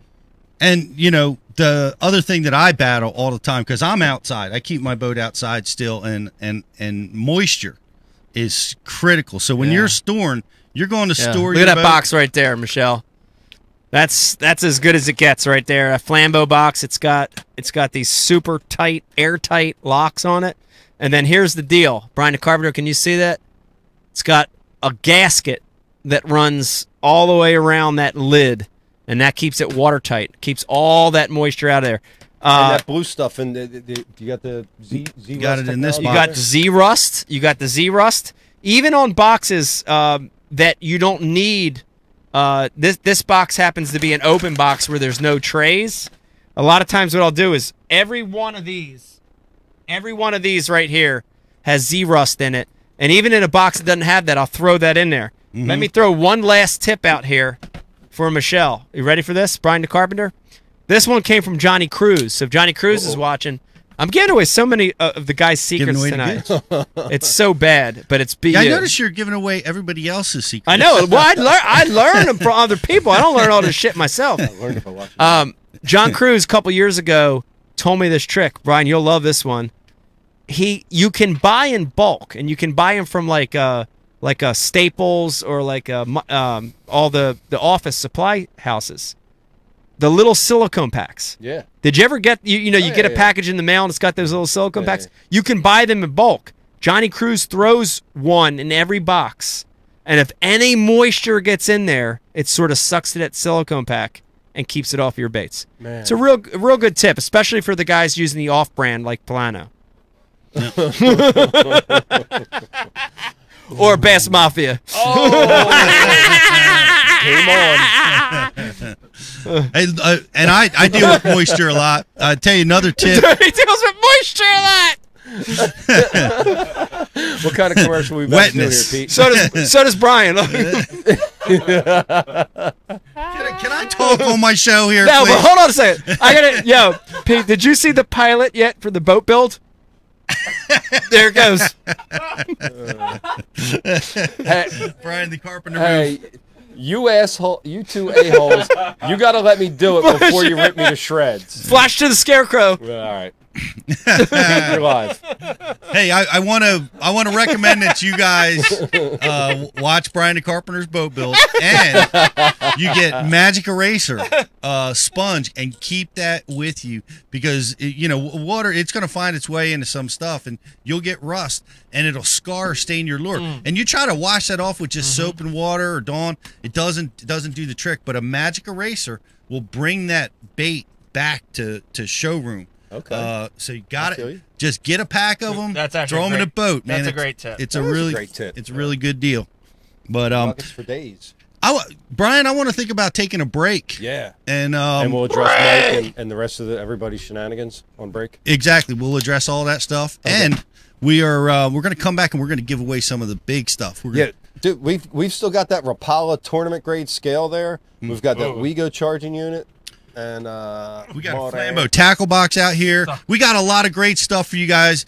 We're going to look at some of the baits that these guys throw that like to throw in the wintertime. Want to hear what you guys like to throw. Keep the questions. It's awesome being with all our guys. It's awesome. You know? It's awesome. I tell you, Brian the Carpenter, I like this show. I like freestyling with the questions. I want to thank everybody for chiming in. Pete, before we go on break, remind everybody, if they're watching right now and they're like, God, this information is unbelievable, how can they subscribe to VU? You just go over to bashu.tv, use the code SantaPete, and I'm going to hook you up with not only a Bass University hat, but a Rapala hat, and we're going to give you a holiday gift card. It's a great gift for yourself or for somebody that likes to fish. Come over and check it out, and you can. And then if you subscribe right now, we're going to give you that, and you can be able to, ask us questions, participate in the show, and possibly win one of these gifts here. So come on over and check it out, guys. And we are going to take a short break. What are we doing, 5 minutes, Bri? We'll be back in maybe 5 Yeah, we've got a sweet little commercial here. Then we're gonna play some content from your recent shoot with Paul Mueller, and recollect ourselves and come back strong. Strong. All right, with a lot of freebies. Hang in there with us. When we come back, more Bash You Live.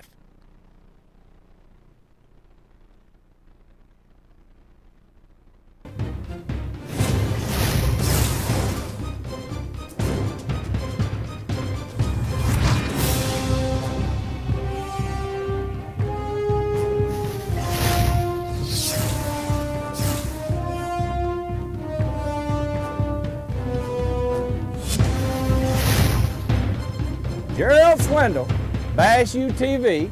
I'm telling you right now, if you ain't watching it, you're like trying to put 3 pair of socks on 1 foot, man. You got to get part of it. You got to get on here and learn. If you got any doubt about flipping, pitching, we got it on Bash You TV. We got Bobby Lane. We got everybody you can imagine doing what they're the best at. You want to learn how to flip? Check out Hackney, huh? Don't get no slower than that. We got it all. BUTV offers A to Z bass fishing from beginner to the highest level. We have it on BUTV. Check it out online. Enjoy the laughs, but really enjoy the outdoors and fish. That's all we're asking. We want you to fish and we want you to watch BUTV.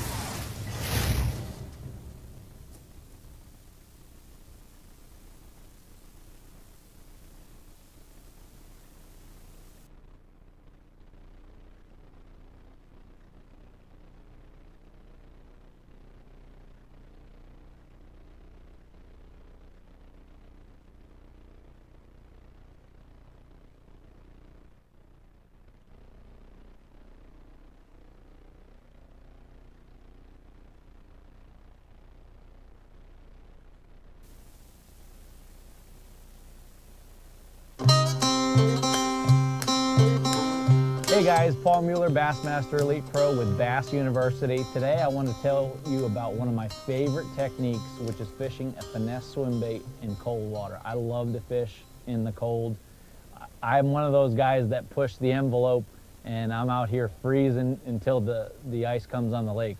And you know, this is a technique that works year round and I've caught a lot of fish on it, but it really works well when the water's cold. And I'm gonna go through today on fishing my favorite little swim bait, which is the 3 1/4 inch Rains Fat Rock 5 shad. We have overcast conditions, so the color that I go to is a natural pro blue. This is my favorite clear water, cloudy day color. I got it rigged on a Dobbins light wire swim bait head, and this is my favorite head for these swim baits because of the action. This is a 1/2 ounce that I'll be using today. And the deal with this head, I'm gonna show you the head without the swim bait. There's a couple things I really like about this head. The most important thing is the action that it gives. You'll notice that the line tie is much more forward than say like a traditional 90-degree swim bait head. It's kind of like a swim jig head in that the line tie is forward. So what that allows is that bait to rock and roll side to side. And a couple things too, you'll notice that there's a dual keeper on this jig head. That allows when you put whatever your favorite swim bait is, it really holds the bait. You really don't even need super glue. And it's got a nice, strong, light wire hook, which is important when you're fishing in deep water. You want something that has good strength, but you don't want it too heavy of a gauge because to get good hook sets, you need a lighter wire hook. So this is a great little swim bait head. It fits perfectly with that 3 1/4 inch Rains Fat Rock 5 shad. And the deal with this swim bait is there's a lot of swim baits on the market, but this one is a little bit different and unique in that it has flat sides, where a lot of swim baits are kind of bulky. So it's a flat swim bait, it's got a paddle tail. The deal with it being flat is that with this jig head especially, it really rolls side to side. And that is something that, you know, is different than a lot of swim baits. A lot of swim baits have a tail kick, but this has the tail kick and it has that death roll. And so when you're fishing cold water conditions, you want that death roll. I feel like you get a lot more bites, you know, and these fish sometimes can bite finicky, and this definitely triggers bites when a lot of those tail kick swim baits don't. You know, the reason I like fishing a finesse swim bait in cold water especially when these fish get out deep, you know, post turnover, and that's what we're dealing with. We're fishing cold conditions, the water temperatures in the mid to low 40s, and these fish are getting close to moving to their wintering areas. So you got to cover water. A lot of times these fish, they'll be in decent sized schools, and they'll be in small little areas. So, you know, you really need your electronics to help you, and especially like on this body of water, this is the second time I've ever been here. So I had a little bit of an idea of where to look, but the electronics definitely help your learning curve in that, you know, the biggest thing for me is using my Garmin side view to find those hard bottom areas. I want to find hard bottom. I want to establish what depth the fish are at. And that can change, you know, from season to season depending on what your weather is like. So once I know, you know, where the bait is, and really the first couple bites that you get really establish that zone that you're going to be looking in. But you have to cover water. And you got to have something that's still a finesse presentation. So this is the best of both worlds. Fishing this little swim bait, you're able to cover water, but you're able to get bit when other baits may not get bit. So the deal with finding these fish is, you know, you're looking for certain areas that are... Welcome to Bass University TV, an online video training course where you'll learn champion bass fishing techniques from pro and action. Action. Welcome back, guys, to Bass University TV Live. This is our holiday edition, man. We're giving away stuff. Everybody that asks a question is that gets your question read on the show tonight is getting a prize. And we're just getting to the good stuff. We've got a monster. We've got a battery pack phone charger from WeGo. We've got a Tackle Titan from TH. We got a Rapala. Ooh, a Rapala. How about that? Tournament scale. What a deal. This is the one that I use every day that I'm fishing. We've got a ton of stuff. I've got a great Flambeau tackle box down here that we're going to be giving away. We've got hats. We've got Tackle Warehouse hats. I see Rapala lures. We got a ton of stuff, and we're going to be giving it away to all you guys that are subscribers to Bass U TV. If you're not a subscriber, use the code today only, Santa Pete, and we're going to give you 2 hats. Usually we just one this time of year, but I'm feeling generous. It's the holidays. I'm giving a Rapala hat. I'm giving a Bass University hat. Holiday gift card 2 from me and Mike. This year's card is ridiculous, by the way. I'm an elf and Mike's the Grinch. Oh boy! But it's going to be a must-have. But subscribe over to BassU.tv, and you know, you come on, and then you can talk to us. You can instant message us, and we can give you guys one of these prizes. So we got a lot of great stuff going on, so I want to invite you guys to do that. If you're watching on Facebook, we're giving away a TH Marine, what's it called again? Z-Launch. Z-Launch. The Z-Launch, we're going to give it, it's a $70 item. Like us, share us on Facebook. You're watching on Facebook, like us, share us. We're going to enter you into a contest to win that. It's a must-have if you have to launch your boat by yourself. We're going to be giving that away. We've got a WeGo, $150 item. It'll jumpstart your boat with no power. So you got to have that if you're a fisherman or if you use it for your car. It's a must-have. We're not giving away any products that would have helped me in my car accident here earlier today. Yeah. But we had the Bass U truck got into a minor fender bender. We've got a little bit of snow, a little bit of ice out there, and Bass U truck. Yeah, we're all safe and unhurt. The woman that hit me from behind. She won a prize. If I'd capture her information, I'd give her a prize. I'd give her a Rapala. Give her a Rapala. Here's a hat. Here's a search bait for you. Hey, she did hit me from behind, but she thank you for not crushing me from behind, and it was a minor fender bender, but anyway, we're talking wintertime and fall techniques, and we still got to get into micro jigs. We've got a huge assortment of micro jigs here, and we're giving away micro jigs tonight, specifically that Missile John, Ike's Micro Weenus.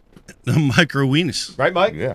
Micro Weenus. I think some of these missile jigs may be given away to the host on this side of the table tonight. I need to get a few of these out this time of year. I've been wanting to fish these. I just keep forgetting to order them. but we have a few here. I might have to take a few home with me tonight. But we're you got already? Oh yeah, we got IM's light. Hey, thank you guys. Yeah. We really They're the enjoy best. all you guys participating and talking with us tonight. We love talking to you guys about fishing.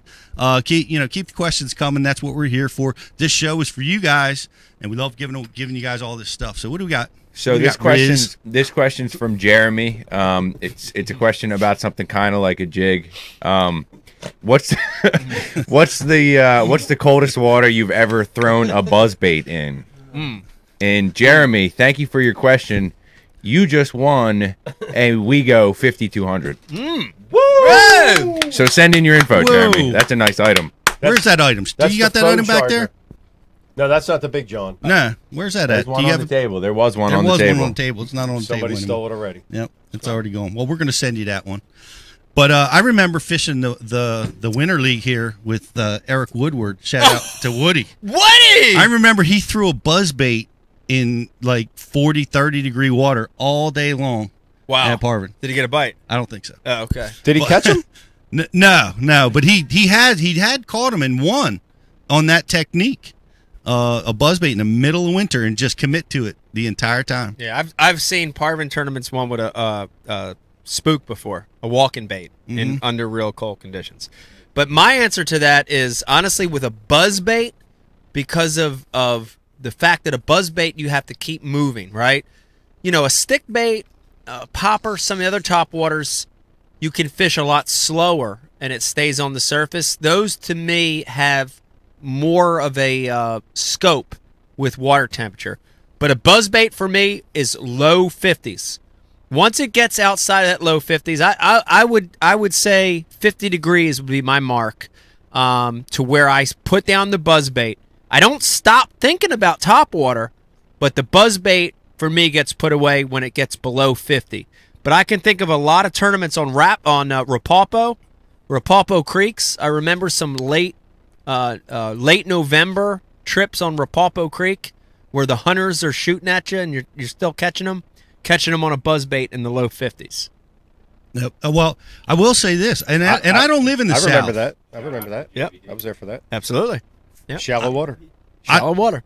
I don't live in the South, but I know a lot of guys, when it snows in the South, they like to throw buzzbaits. Love to throw it. I think of Jim Morton won a tournament on Grand Lake, a wintertime event on Grand Lake on a buzzbait. But the water temperature was like 50, like high 40s, low 50s. It wasn't like 30 degree, we're not talking about 38 degree water temperature. Great question. I got a hot message come across my cell phone from Justin Kimmel, a.k.a. Professional Fish Head, the content director of Bass University, and he says, we spent money on those micro jigs. All 12 packs go to subscribers. Sorry, Pete. All right, at least 10 of them. At least 10 of them go to subscribers. I may have to override that comment from Justin Kimmel. All right. But it's fair enough. Fair enough. Yeah. I think I could afford to buy my own micro jigs. I'll have to give it a try. But, you want to start talking micro jigs a little bit while we're waiting for the next? What do we got here? Riz, are we allowed? Or you start flapping your wings? Yeah, you gotta do what you gotta do. We got the blessing from the Riz. Let's get into it. That's good. Pete, we talked early in the show that to me it's like a 1-2 punch in the winter. I love reaction baits. I love big power fishing lures on bait casters. Lipless vibration, suspending jerkbait, tight wobble crankbait, spinnerbait, chatterbait. We named them, right? I love that. But there are times in the winter where they don't want those baits. They don't want those big moving baits. They don't want the bait caster. They don't want the heavier line. There are winter days where you have to finesse. You have to. You have to slow down. You have to go low and slow. And, dude, I tell you, Pete, I have a handful of baits that I fish under those conditions. From grubs to hair jigs, right? Here's a hair jig to drop shots to finesse swim baits. But I got to tell you, this is BU Live. We stay on top of the trends. And if you want to get on the front side of this wintertime cold water trend, listen to me. Micro jigs it's really a new category that's perfect for this scenario. Cold water, tough bite, finicky fish. Dude, I mean, this whole box, Pete, this whole Flambeau box is loaded with micro jigs. And you know, I mean, we could talk about them, Pete. You know, if you look at it, and I've got a lot here. Of course, I've got Johnny Cruz's. I've got some other brands as well thrown in here. But I got to tell you, if you look at it, and let's bust out a small that is. Yeah, let's bust out the Missile micro jig. If you look at it, it's a very compact. Everything on this jig's compact, and I'll give one to Brian back here to show you in a second, more of a close up. But it's condensed, it's small, the skirt's thinned out, the head is lighter.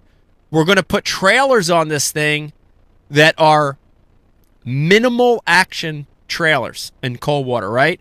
Little crawls, a worm cut down, so it's just the back segment of the worm. The tiniest of chunks on this thing. So everything's scaled down. And this micro jig is not the kind of jig you fish on a baitcaster. This is a spinning rod application. The micro jig comes in 3 sizes. It comes in a 16th, an 1/8, and a 3/16. But when this thing gets down there, when this thing gets low on the bottom, it does a perfect job of mimicking a lot of what they eat in the wintertime. And I'm talking about little crawfish on the bottom, little crustaceans on the bottom, little bait fish like darters and chubs that are living on the bottom.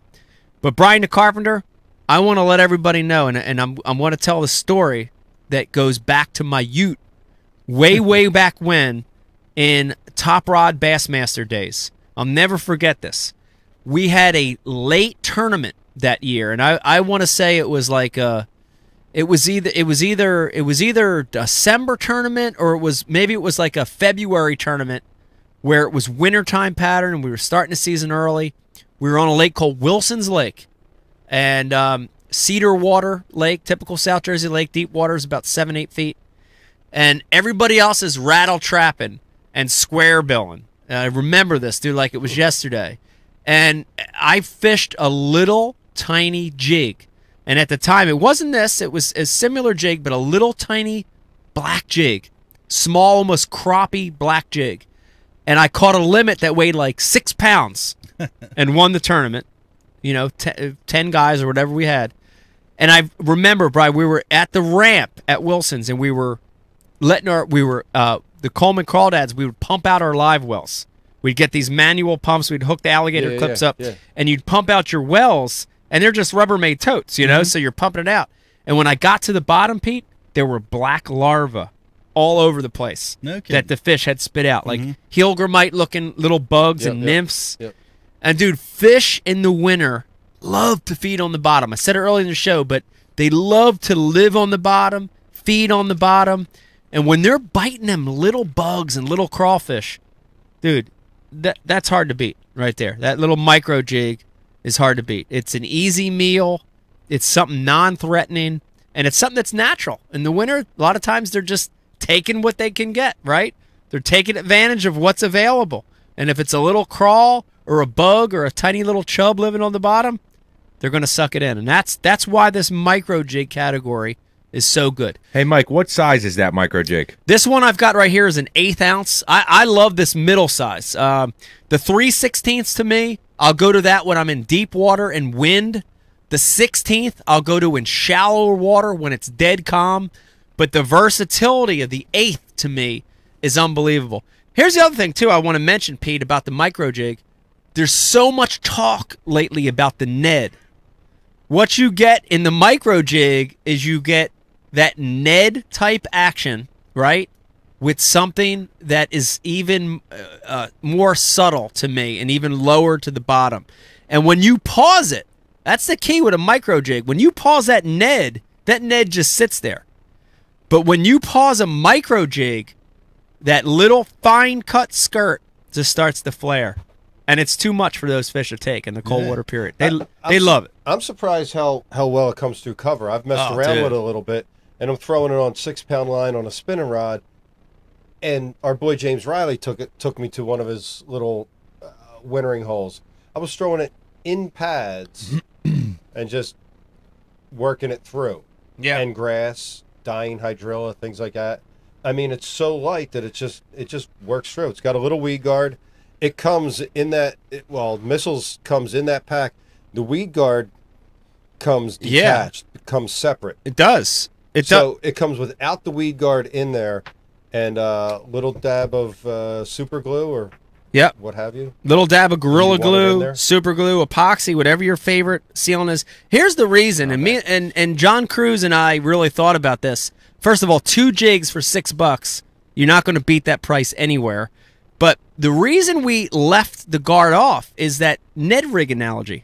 You know, when I'm in scenarios, Pete, where hanging in cover is not an issue. There's not a lot of weeds. There's not stumps and brush all over the place. Dude, I'd rather fish it without the weed guard. My hookup percentage is 100% without the weed guard. When I get in those scenarios where there's cover around, I'm skipping around a dock or there's limbs or weeds, I'll put a little. I use Gorilla Glue. I put a little dab of Gorilla Glue in there. I put the guard right in the hole, and I'm ready to go. I love this thing. I love this micro jig. I want to tell you one other thing real quick too. Is my favorite combination rod and reel line to fish with this micro jig is spinning rod. Is a 20 or 30 size Abu spinning reel, a 7 to 7.5 foot spinning rod. But here's the magic for the micro jig for me. This is the magic, Pete. You ready? Braid to a floor leader. With that combination, I could bomb it. Even the 16th ounce, I could bomb it. And that braid just gives me so much more feel of what that jig's doing on the bottom than if I were to fish it straight flora or mono. And you think that gives you more casting distance? It gives me light braid. Like 8 pound? Like 8 pound, 6 pound braid, 8 pound braid, 10 pound braid. That light braid on a spinning rod gives me so much more casting distance than straight floor or mono, especially in cold water. You know what happens to mono floor in cold conditions? It gets a little wiry. It gets a little wiry. I can bomb it, bro. Nice. And is this your trailer of choice? I like a lot of trailers. I use a lot of worms, Berkeley power worms. One of my favorites is a worm by Berkeley Max Scent. It's called a hit worm, and I will literally cut off about just 1.25 inches of the back of that worm. It's got a little bulbous tail, which sort of has a lot of action, but it's subtle, right? There's no big movement to it. That's a great one. I've used a little power grub on the back, and John Cruz has a little bait called, this is actually his, called a drop crawl. That's really good on the back of it as well. So you can be versatile with trailers. Riz, what do you got a question about? While you're on the topic of the micro jigs, Joe G came in with a good question. Congratulations, Joe G. You just won a micro jig. What? Send us your info. Do you modify the skirts on those micro jigs? You know, I love playing with stuff, but on the micro jig, what we've got on it is it's a skirt company called Frog Hair is the name of the company. And if you look at it, it's silicone, but it's almost micro cut. It's super thin. We went down on our skirt count to the mini flip or the full size flip out. So it's so subtle. I hardly ever trim the skirt or the weed guard. Even if I put that weed guard in, it's so light that I don't trim that down at all. So I don't modify it. But I do want to say something to you, Brian the Carpenter, and for the caller too. There are a lot of micro jigs out there. There's some really other good brands that make good ones. Here's the only thing that I want to tell you about the micro jigs that I've tried that I want you to keep in mind is a 90-degree line tie. 90-degree line tie keeps that bait running straight, keeps it running true. On the bottom, it doesn't lean. It doesn't want to lift. It just stays perfectly straight. On the bottom, or if you're hopping it and swimming it stays perfectly straight. I'm a big believer in a 90-degree line tie. Whether it's the micro jig by Missile Jigs or another brand, look for that 90-degree line tie. That's really key. Yeah, the price point's amazing on it. I know at the Classic, I picked up some Japanese brand. They were $8 a piece. Hey! And hey! That's too expensive. Yeah, Hey! Would you knock that off? This bait, I mean, I throw a finesse jig, right? I throw the Kitech jig I like a lot. Kitech's a good one. You know, your mini flip I like. Oh, yeah. And then when you put this bait next to it, you're like, You think It's minuscule. You think you're finesse fishing until you pick something like this Minuscule. up, and this is you're entering into a whole new zone. Yeah. You know, it's shocking. It's a brand new zone. I'd like to actually call Eric. Stop recording for 1 second. Get back on the mic, because you, in the last couple months in the cold water period, you've had experience with these micro jigs. You've been using both missile and the Mullix jig, the nano jig. Give us a little bit of info on it, because I want to hear it from you on why this bait's so good. I felt like you were calling him to testify in court. I want to call testify. Eric the intern. Eric the intern. And the live Call video you. first. 1 second. So, to me, there's a few reasons, but right off the bat, I mean, this is just my personal experience. A lot of times, it's all about that subtle fall. You know, it's about that subtle fall on the way to the bottom. I mean, this isn't a cold water scenario, but it rings true. I remember Brian and I were fishing a tournament over the summer, and let me tell you, we were both fishing Ned rigs. The difference between the 10th ounce that I was throwing and the 6th ounce that he was throwing Night and day. was all the bites. Yeah, was getting bit or not. All of getting the bit. bites. And let me that definitely applies to the winter as well, to cold water scenarios. So that's right off the bat. I mean, obviously, like you said, the fact that they're eating smaller things this time of year, I mean, there's no limit to how small bait I'll throw. Like, my favorite bait when I was growing up was a 1 to 1.5 inch crappie jig. Like, the smallest thing you could throw. I caught the biggest smallmouth of my life, a 5-pound 10-ouncer on an 1.5 inch crappie jig. Biggin'. You know, in late November. So I've always subscribed to this idea of using little baits. So in my opinion, you can never go too small. It's a great bait when, you know, that missile or the the mini flip or the Kitech jig, something a little bit bigger isn't working. And yeah, man, I mean, I throw it all times a year, but especially right now. Easy meal, man. Easy meal. Cold water. They can't pass it up. And this is the time you see like the micro jerk baits become real effective this time of year, and I'm just really excited to get these out. I have not made a cast with one of the micro jigs yet. You would think that my partner would have, you know, passed a few along to me by this point. But Well, maybe next year. The first one, you still Maybe wouldn't next have year. thrown it. Right? You'd been on that wall of fame in your Pete's garage. too stubborn. It'd be right there with the chatterbait you never threw for 10 years. What else? Be the The same chatterbait set shelf. Oh, the Whopper Plopper. Whopper Plopper The sat there Senko. forever. You got the original Whopper Plopper on your wall? Yep, the Senko sat in my boat for years and about years. it. But hey, you know what? Here's the deal. That philosophy of mine has prevented me from wasting a lot of time throwing a lot of stuff that does not work.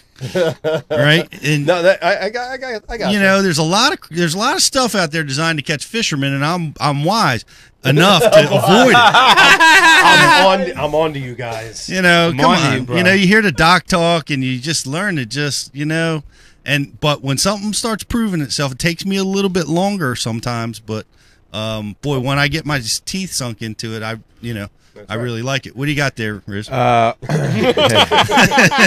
yeah, we have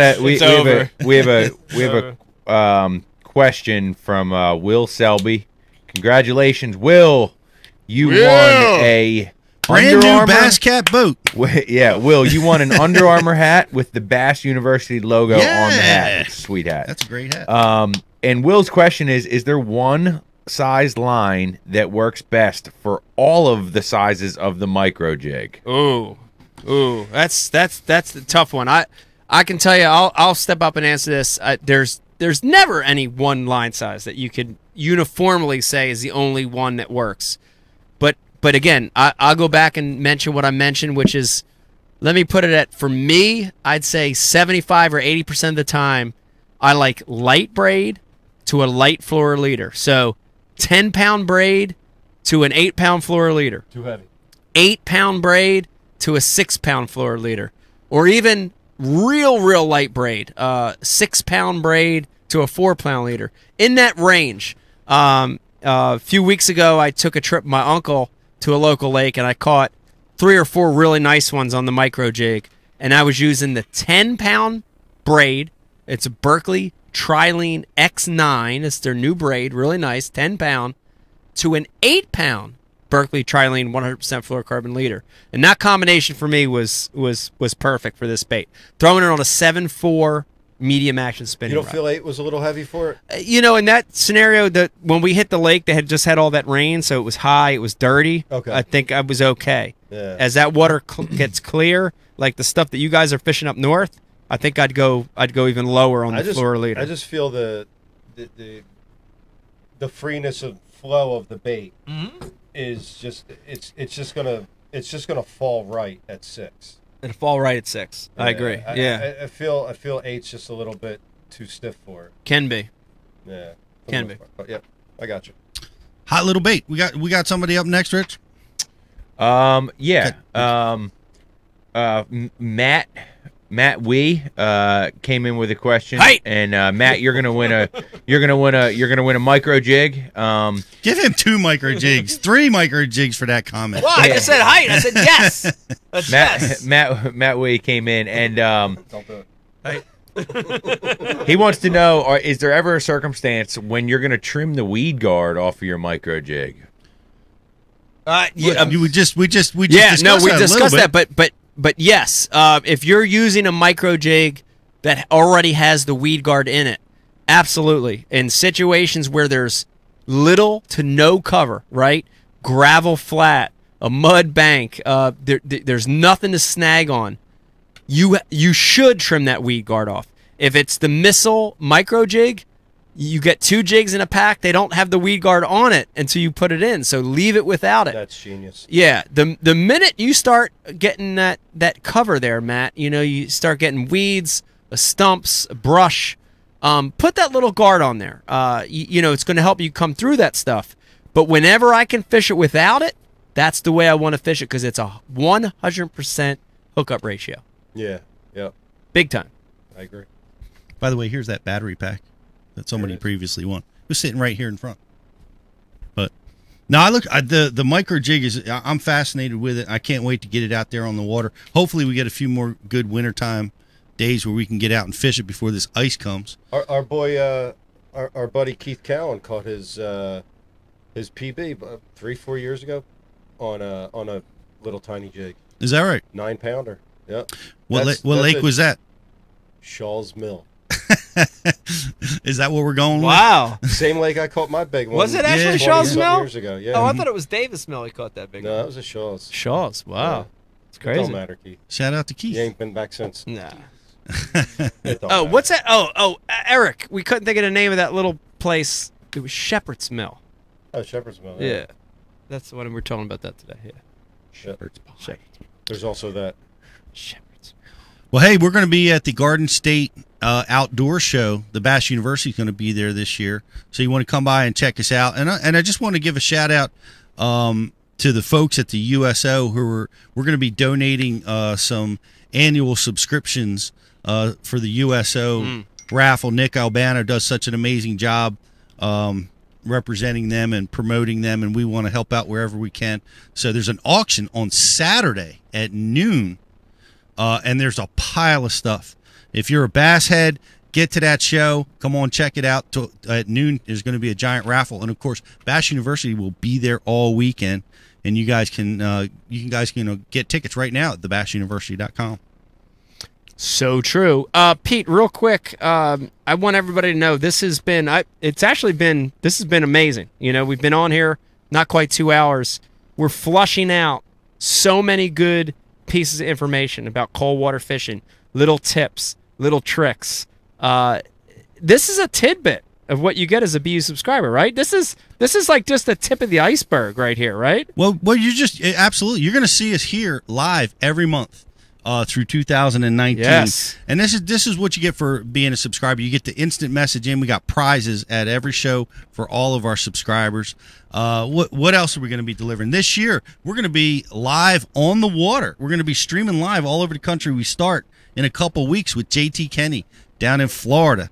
I have the unfortunate job responsibility of having to go down to Florida to fish with JT and capture all this content where we're going to be trying to catch some giant Florida strain largemouth, because I don't believe Florida strain largemouth actually bite lures. But JT's going to Shiners. JT's going to teach us how to do it. And and we're going to be able to talk to you guys. We're going to have instant messaging available to our subscribers, so you can talk to me and JT while all this is going on, and look for us to be around the country at the greatest bass fisheries in the country with the greatest anglers in the world.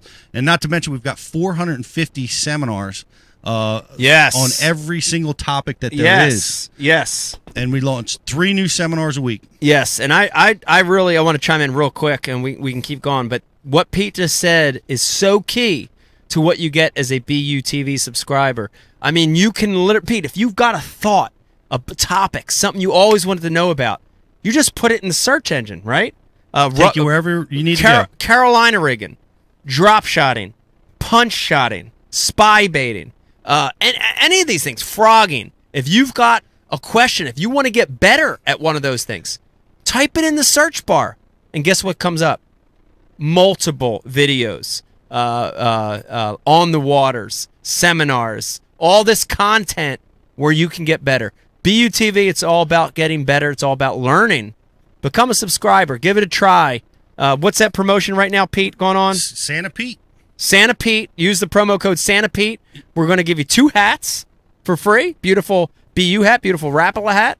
And you're going to have access to all this great content. It's unbelievable. And it makes a great Christmas present as well, It's Pete. a great present. And if you're scared of contracts, don't like there's no contract. You guys can cancel us anytime. That's no problem. So, but now's the time, honestly, guys. It's the winter time. A lot of guys are fishing less than they normally do. Yeah. This is the time to come on Bass University Live, ask questions, look at different seminars, learn new techniques. This is the time to do it. So come on over to bashu.tv. Yes. BTC, do we have a caller? Yeah, we pinned the phone number on the IM board. We're taking calls, and we've got fish on the hook. Okay. Caller, what's your name? Where are you calling from? What's your question? Hey, this is Denny Blankenship from Michigan. How you guys doing? Hey, how you doing tonight? Hey, I got a question for Mike about hair jigs. Yes. I was I watched him fishing on Lake St. Clair one time, and every time he caught a smallmouth, he would take it and rub it into his marshal's hair. So I was just kind of curious if that was his version of a hair jig.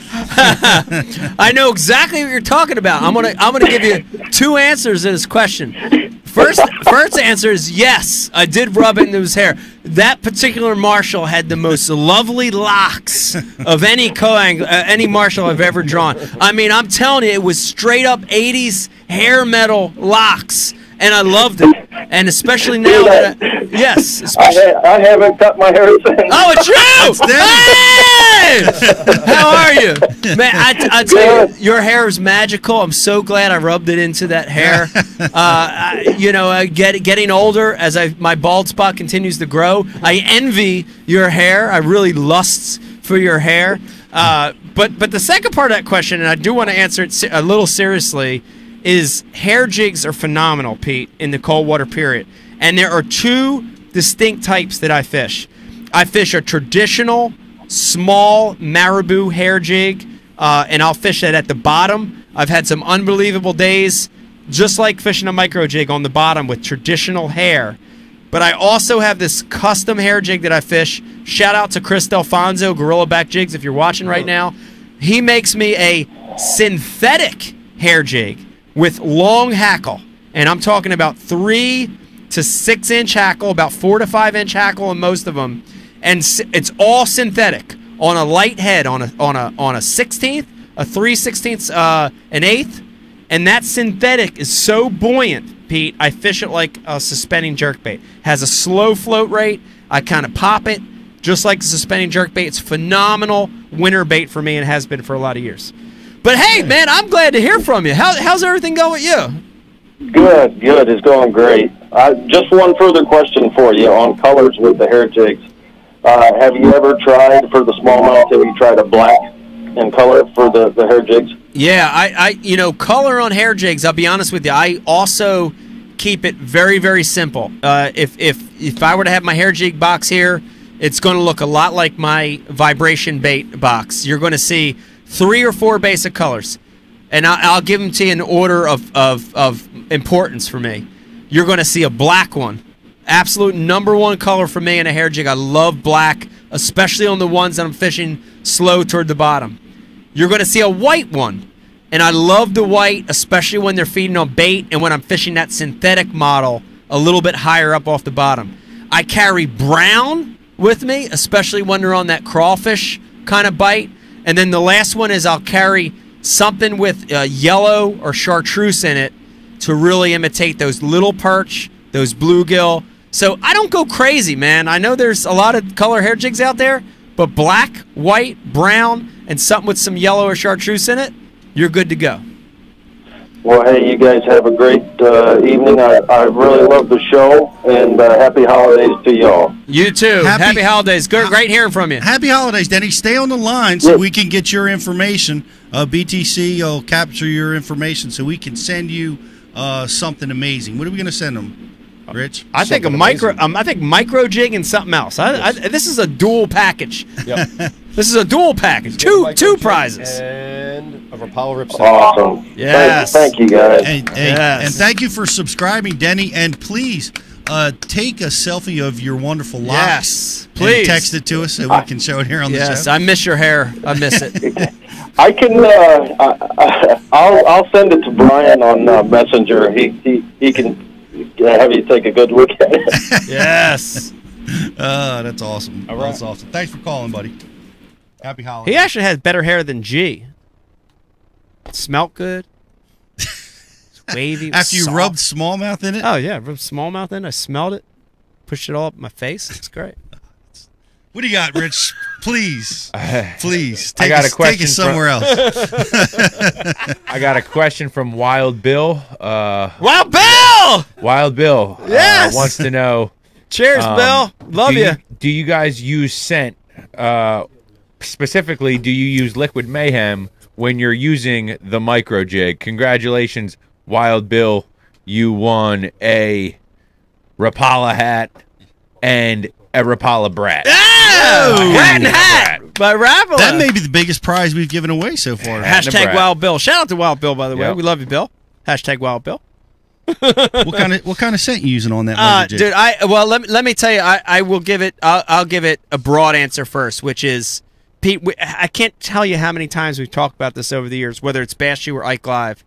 Scent is so important under the extremes, right? When the fish are biting and it's pre-spawn, it's post-spawn, they're eating.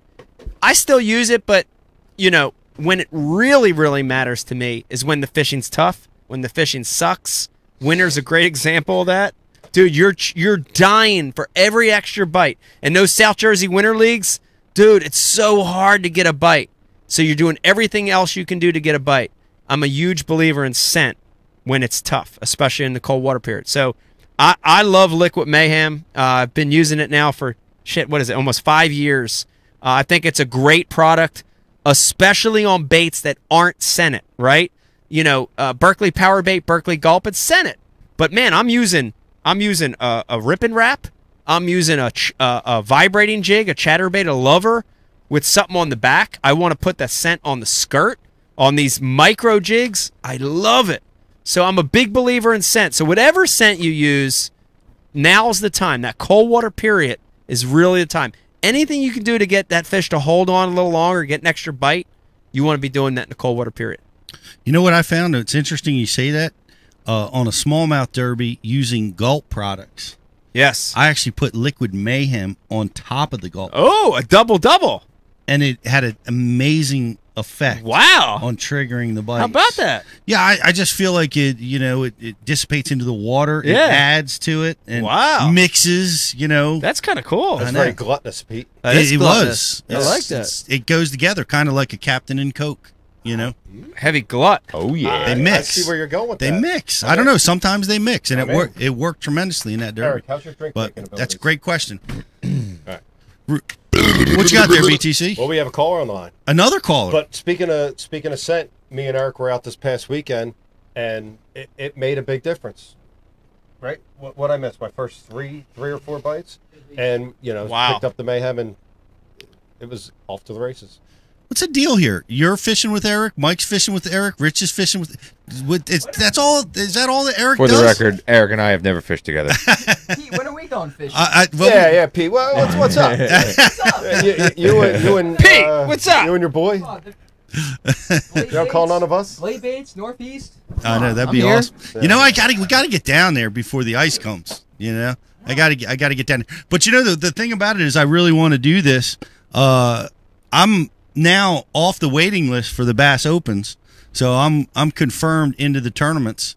What are we showing everybody? I don't know. Real quick, I just want to Jeff, our homie Jeff, shout out to Jeff, is watching right now.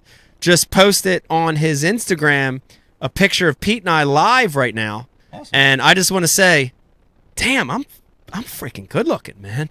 Handsome. Look at that. So where were we? Anyway, I plan to fish as much as possible between now and the end of January. So cool. Maybe we'll keep the phone lines open. Yeah, well, they're always open. Keep the phone lines open. Tomorrow, me and Eric plan on going up to your spot up in the Susquehanna and burning as many smallmouth as we can. You want to join us, dude? You're gonna burn it? As if that hasn't already happened. Well, we're gonna burn it, and then we're gonna take the fish and bring them back to South Jersey. Right? There's a massive school of smallmouth at Lake X now. For some reason, we don't know why. Well, we got a caller on the line. Caller, what's your name? Where are you calling from? What's your question? Hey guys, this is Nathan Adams from Murray, Kentucky. How you doing tonight? I'm doing well. How are y'all doing? Very good. Good to hear from you. So my question is, and this is more towards Mike, it's based on the MLS. So with no practice, but you guys are going to know where you're going this time around. You guys are going to Harris-Stream.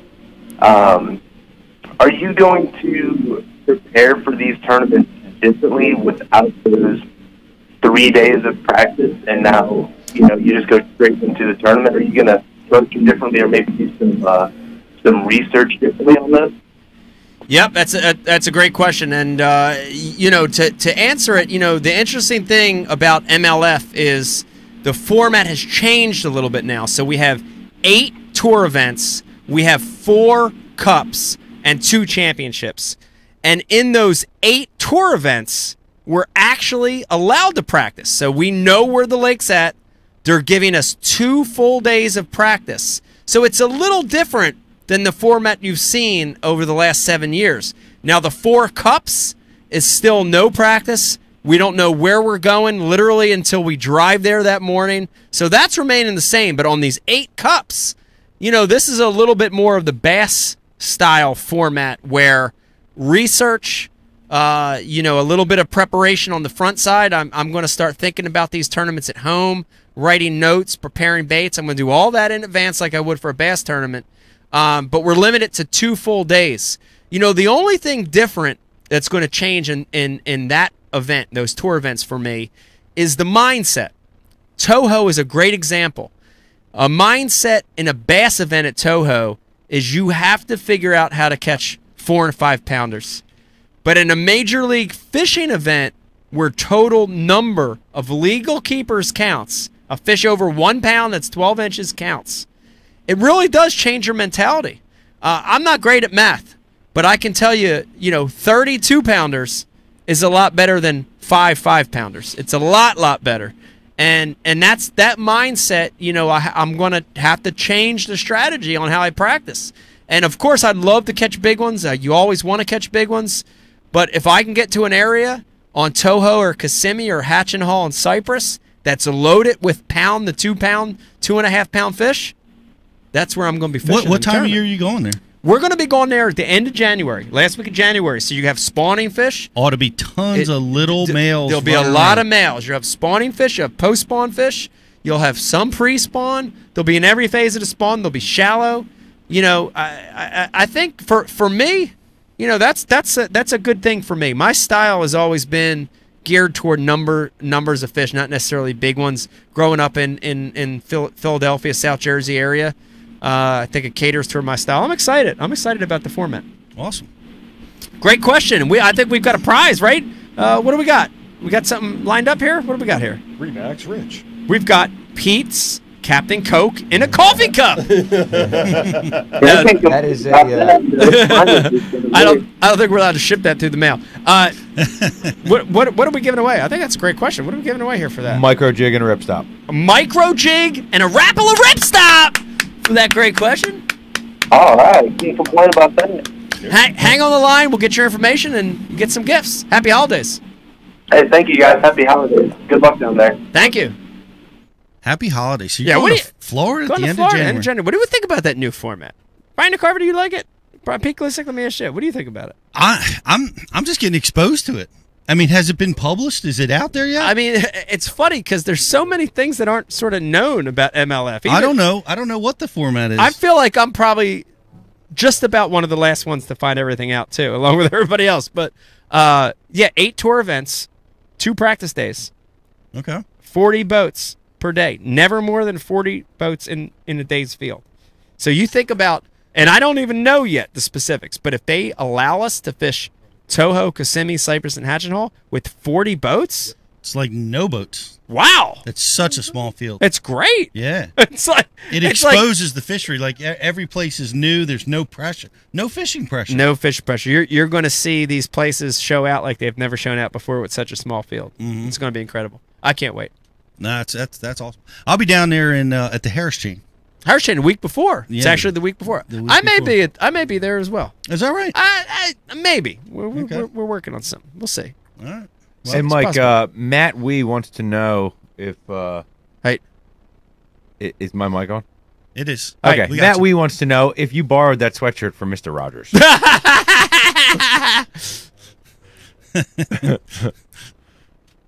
hey, boys and girls. That's funny. You asked that. I do want to bring up the story real quick. And just getting off topic a little bit, but one of the segments we wanted to do on Ike Live, Pete, I don't know if you know this, is Derek Remitz. Derek Remitz is a great guy, buddy of mine, fished the elites for a lot of years, and the monotony of tournament fishing, the money, the sponsor stuff, all the crap got to Remitz, Sure. and he was just fed up with it.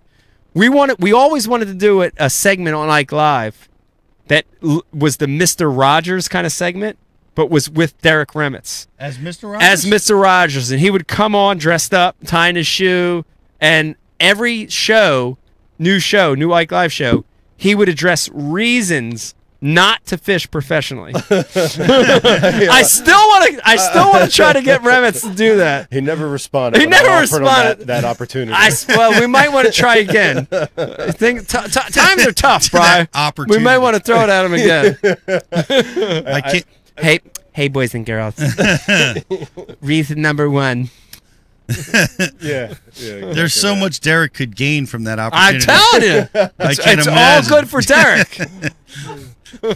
Why he would not want to participate. By the way, I couldn't answer your question earlier, Mike, but yeah, I do like the new format. I like the way it changes the game around. Yeah. I'm not in love with you guys getting practice because I love the going in blind thing, but it is reduced somewhat, and it's not the entire circuit.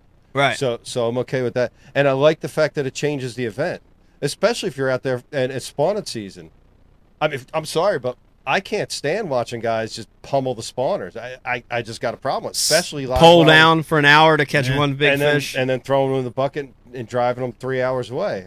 Right. I don't know. That bothers me.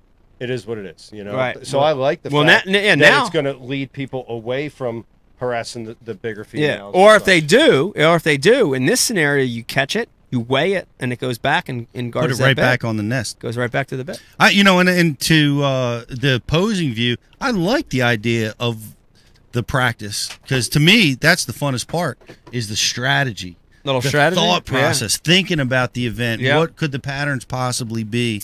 I really like that you guys are going to have that now, but it's such an interesting contrast, between fishing for just every fish that catches. Versus the big ones. You got to change your mindset. You really, really do have to change your mindset. Would you to a certain eliminate extent. practicing for big ones in that scenario? I don't eliminate practicing for big ones, but I definitely, my mindset is to practice for groups of fish, for numbers, and usually I can tell you 9 times out of 10 there's a big one around. If you find a group of fish, right, there's going to be a big one there, especially in the spring. It's going to be in the peripheral areas. There's going to be a big one. There's but I like it. I like to me this is going to showcase how good these guys really are. When you're highlighting the fact that a guy gets 4 bites in 8 hours of fishing, as a fish head, you know that if they're the right 4 bites, that strategy, that's a tough thing to do. But for a dude tuning into CBS or Discovery, and he sees this guy catch 4 fish in 8 hours, he's thinking, "What the? This guy ain't any good. Why is this guy a professional?" Everybody watches. Yeah, everybody. But now, when this guy tunes in, he's not a fish head. He tunes in and he sees Gerald Swindle jack him 50 in 8 hours. Dude, that's impressive. That's impressive. You know what I'm saying? Well, we look forward to seeing it. I guess the first one is Justin. Shout out to Justin Kimball. Right now, he's got a poster of Gerald Swindle looking at his thighs. Always going to the dark side. What do you got, Rich? I got. Hey, by the way, whoever this question comes from. Oh yeah. Oh yeah. Ah, big prize. Big prize. Perfect. Rapple a scale. All right. Love this scale, by the way. Same scale I use in my boat, Pete. This question is from Tahog Snatchin'. Tahog Snatchin'. Tahog Snatchin'. Tahog Snatchin'. Tog Snatcher. Yeah, Tahog Snatchin'. Tahog or Tog? I'm Tahog. And the question is, for Mike, what are you most excited about or anxious about in the 2019 season? That's a great question. Tahog, what am I most excited about or anxious for the 2019 season? I'll be totally honest with you. It has nothing to do with tournament fishing whatsoever. I'm actually the most excited or anxious about opportunities above and beyond tournament fishing, which, at this point, I'll be honest, Pete, we've talked about this.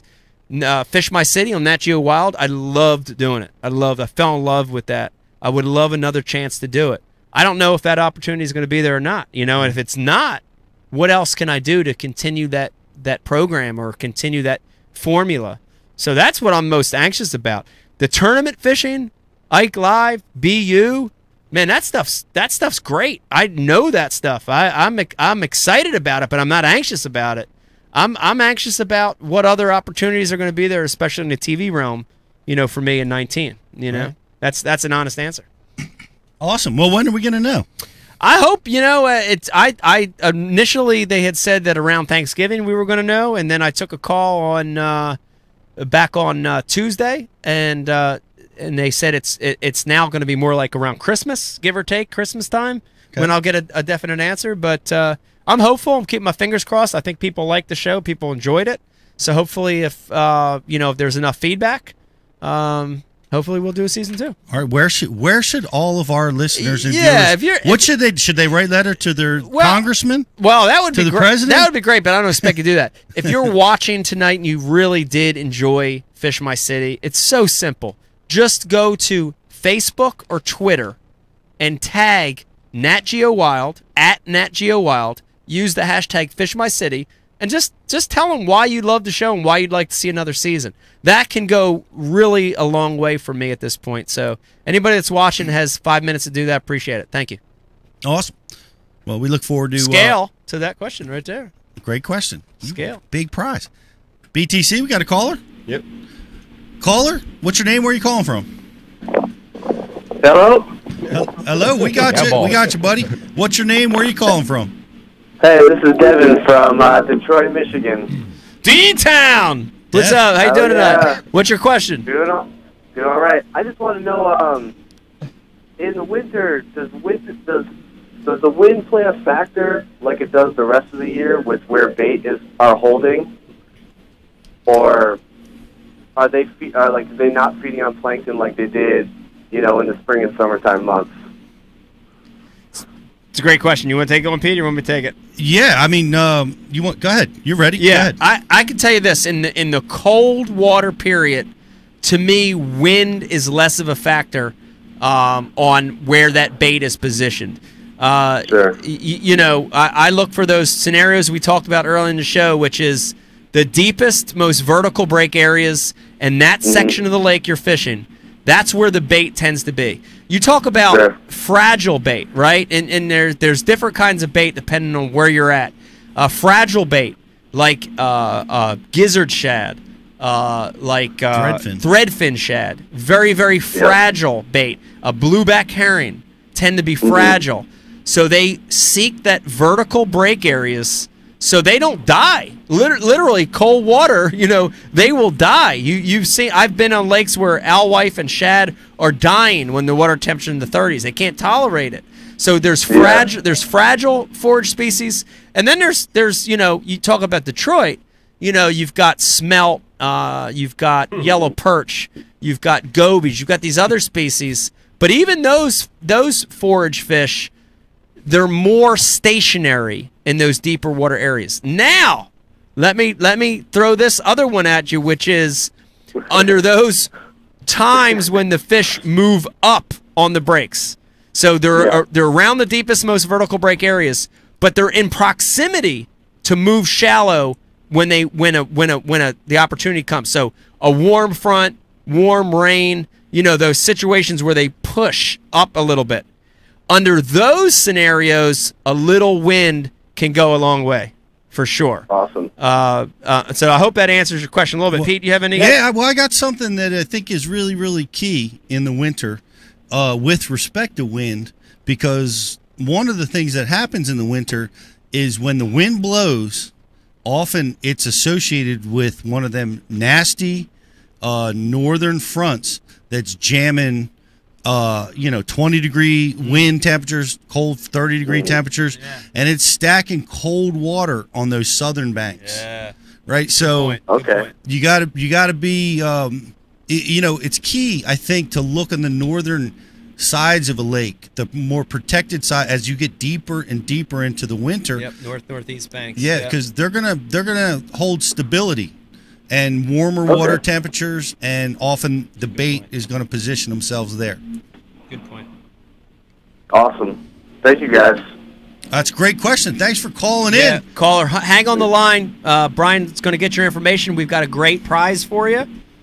Remax Rich, what do we have? Awesome. And that prize is a Rapala hooded sun shirt. And sun shirt. That's a good one. A TH Marine lens cleaning kit. Oh, a TH lens. Clean Double. Double. Yeah, I'm gonna need that. I'm gonna need that shirt fishing in the winter for sure. Yes. Hey, happy holidays. Spring will be here before you know it. Oh man, I hope so. Living in Detroit, you're living next to one of the greatest smallmouth fisheries in the world. Jeez, between the Detroit River and the St. Clair River and St. Clair and Erie, lordy. Beautiful part of the world. Lucky. Very lucky. Well, hey, thanks for subscribing. Thanks for calling. Hang on the line. BTC will get you all squared up. All right. Thanks, guys. Happy holidays. You too. Happy holidays. Pete, this is, I just want to throw in real quick. This is testament to where being a BU TV subscriber pays off. It pays, right?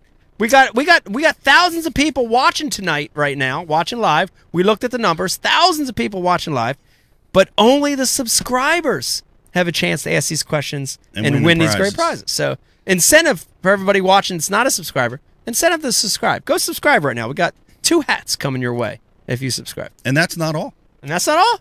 They can become a Rapala VIP. Ooh. If you're a subscriber of Bass University, you go over to that Pro Offers section in the lower right-hand corner of the website, and we always have great stuff there, but we have you can become a Rapala VIP member, which gives you 30-40% off everything from Terminator spinner baits to storm baits to Rapala baits, Lord Jensen baits. All that stuff is available to you over there. So that's a lot. There's tons. We're always looking to do stuff for our guys, and we appreciate you guys subscribing. But the key to Bass University is the content, right? We bring the best teachers in the world, the best anglers in the world, and teaching about what they're really good at. And some stuff that's coming, some recent stuff, is Paul Mueller finesse swim baits. Ooh. Now, this is a deal for deep water, big time fishing, hardcover habitat,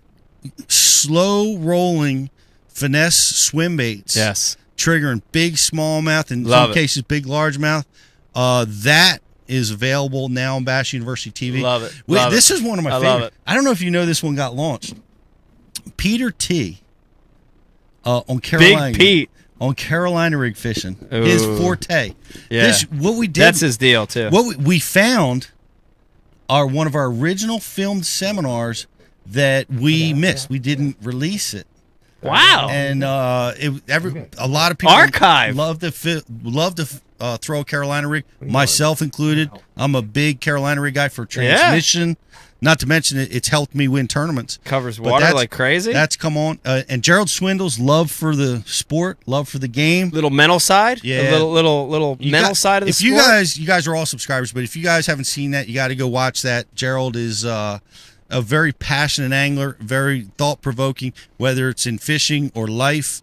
That's a great seminar to watch. And Yes. upcoming is Cliff Crochet. He's a mud bug. He fishes in the shallows, and he talks about muddy water fishing. We all encounter that. It's something you got to deal with, right? Yep. And he's got a system and a whole set of patterns that you can use to be successful there.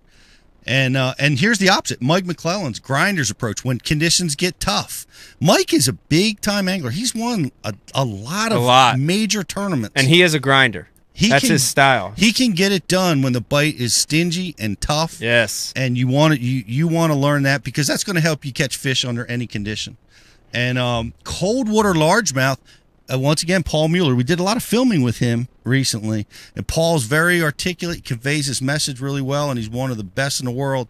And he's talking about cold water largemouth. So all that stuff is coming to Bass University TV. I like it. Amongst the, did you see my Getting Out of Trouble seminar?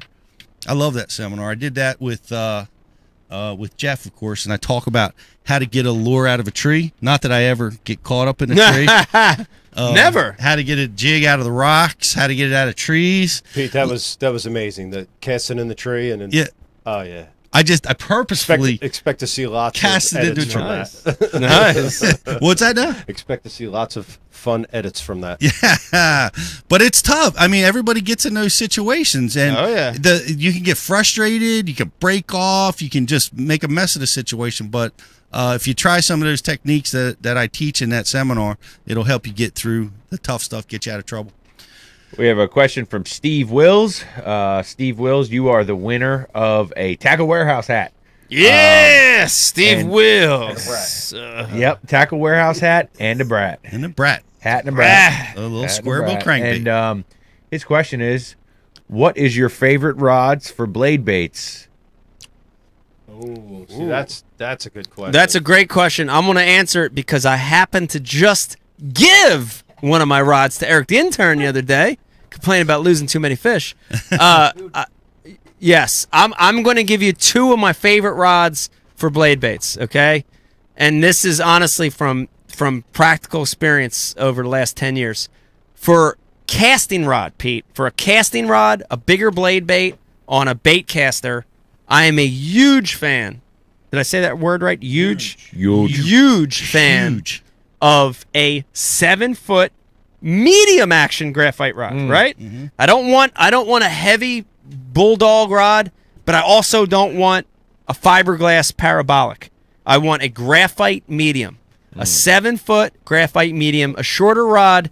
Remember, the reason I like short rod on blade baits is the longer the rod, the more you're going to move that bait without knowing you're moving it, right? So I like to keep in the shorter rod. My second favorite blade bait rod is a spinning rod, Pete. The smaller blade baits, when you're talking about the 1/4 ounce Trago Vibes, the 1/4 ounce Binskies, the 1/4 ounce original head and sonars, whatever you're throwing, I like throwing on a spinning rod, Pete. 6'6", medium, heavy spinning rod. 2 years ago, fished with Mike Senator down on the Upper Bay, Chesapeake Bay. Caught 27 pounds, most of it on a 6'6", medium heavy action spinning rod. Okay. Tied directly to braid around pilings. How about that? That's got to be so difficult using braid direct with Straight a blade braid. bait. Straight braid. Like the hooks getting wrapped up in the braid. The hooks didn't get wrapped up in a braid, and what the braid allowed me to do, which is interesting around those pilings, is you hang it a lot in pilings. Mm-hmm. And with those light wire hooks, when I hung that blade bait, I was able to just pull on it. It would bend that one prong of the hook out. I'd get the blade bait back. I'd straighten the prong out, and I'd go back to doing it. Mm-hmm. But it's interesting. Me and Eric had the same story. In that particular event, I had 80% of the bites. Mike had 20. The braid was so key. And the spinning rod was key. Flash forward two years later, I fished with you on the Upper Bay. I had that same setup, and you were out fishing me on, I think you were using straight fluorocarbon on a bait caster. Mm-hmm. And I switched and started getting bites right away. So you got to be a little open to what the fish want. Right. I don't know if you remember that scenario. You were getting all the bites, and I switched, and then I started getting bites. Do I remember the day that I outfished you on the Upper Chesapeake Bay is what you're asking? Yeah. Yeah, you outfished me. I remember that day. That happened to be, but a week later, I went back and caught 50 fish from that smallmouth spot and brought them all back to Palatine. That's why we haven't filmed another episode on the Upper Chesapeake Bay. I feel like that bite that you're talking about, that blade on a spinning rod, fishing shallow, pilings, straight braid. I feel like that's real specific to tidal water. It's probably more specific to tidal water, more specific to shallow water piling fishing with a blade bait. Doesn't happen a lot of places. No, I could see it on the Potomac. I think my boy McGraw caught a big one on the Potomac that way. He did. And the Chesapeake, obviously, when the water gets low 40s into the 30s, that's it. That's what you got to throw. Yeah. But I don't know where else that exists. Right. Eric, what do you got? Real You're a quick, blade bait master. What do you got? If we're talking about blade baits and rods, that rod that you gave me, Yeah. the first fish that I got to test that rod out on, the 7-foot medium, was a 4-pound largemouth in 50 foot of water. How about that, Pete? That had it by the back hook. And you I landed got him it. in perfectly. Yes. So that's a good first test. Yeah, that's I'm where not that gonna lie. medium action helps you. Because had that been a heavy action or even a medium heavy, there's lost just that fish. not enough Absolutely. there. It's tricky. You know? I mean, it's a quarter or a half-ounce piece of metal with 2 treble hooks, so you need a rod that's going to have a fast tip, but not too fast, not Right. too stiff. But you don't want a moderate tip because you need to. Now, what I want to know, Eric, what do you use for line? Do you use one line type all the time, or do you switch a little? I think rod choice is really dependent on the line that you're using. Yeah, right. I would say so. I mean, it all just depends on size too. So my basic thing is for 1/4 ounce. I love light braid to a fluorocarbon leader. I think that just gets a really good hook in the fish, no matter what depth you're in. And then as far as casting goes, for the half or 3/4, I like mono. I like just old-fashioned mono, 12, 14-pound test. Yeah. I like the little bit of stretch when you're fighting a fish with those treble hooks. And then I just feel, and then fluorocarbon also, I've found personally that in cold weather it could be a little bit harder to manage than mono. So mono with the bait casters, and then spinning rod. I really like that light braid and the leader. Light braid to as far as leader. the catch to land ratio is far better. With that. Well, let me ask you about that rod, Mike. What is the other use of that rod? The 7-foot medium. Yeah, the rod that you're talking. It's the same. It's the same exact rod I use for a spinner bait. Okay. Same exact rod I use for a chatter bait. Yeah. Even the same rod I use for a small to moderate sized buzz bait. I use the same rod. All right, I got it. So you want a little delay, you want a little flex, but you want the backbone to jam them as well. By the way, guys, on the message board, people still watching on the website, we still got some big prizes to give away. So, and we have 4 minutes to do it. We got 4 minutes. Is that right? Yeah. 10, we got 20 tons of prizes. seconds. I want to mention something, and I mentioned about blade bait fishing and lines, and I want to just when I use braid direct, a lot of times when that bait hits the bottom, it rolls, the hooks wrap, and it really can be, it's problematic for me, and using a leader in that scenario eliminates that problem. So I highly recommend, if you're having that problem, try a leader. I use a Cash and medium 7-foot rod, spinning rod for most of my, half-ounce, 1/4 ounce blade bait fishing. But what do we got, Rich? We got a question from Kyle. Kyle, thanks for asking the question. Make sure you send us your info. And his question is, when conditions change, such as cloudy to sunny conditions during the day, how long do you think it takes the fish to adjust to those conditions? That's an interesting question. Kyle, that's a great question. I think there's there's 2 ways you can look at it. The one is, cloud to sun instantly affects the way the fish see and respond to lures, right? You know, for me, I can tell you, I can think of many a winter league that I fished when, you know, it was sunny and the bite was sort of on lockdown, and all of a sudden a front rolled through and it got cloudy, and you instantly started catching them better. So the way they respond to lures, the way they see lures can change instantly. But what the sun does, and Eric the intern, we fished an event, we could testify to this a couple weeks ago, is that when it's cloudy or when you have cloud cover and it breaks the sun, that sun will heat, right? You don't realize, you know, even in the coldest conditions, when you've got that big giant freaking ball of fire in the sky, Pete, it is throwing thermal energy out there. And the shallow water, the rocks, black floats under a dock, those things heat up so quick. And it's why a lot of times in winter leagues, you see a late bite happen, especially shallower, because you see some heating of the water, some superheating of the water. So both. I think there's an instant response to the fish, and I think there's a prolonged response if it's warming based on a sunny condition. Right. Yeah. And that's a great commentary, and I want to refer you guys.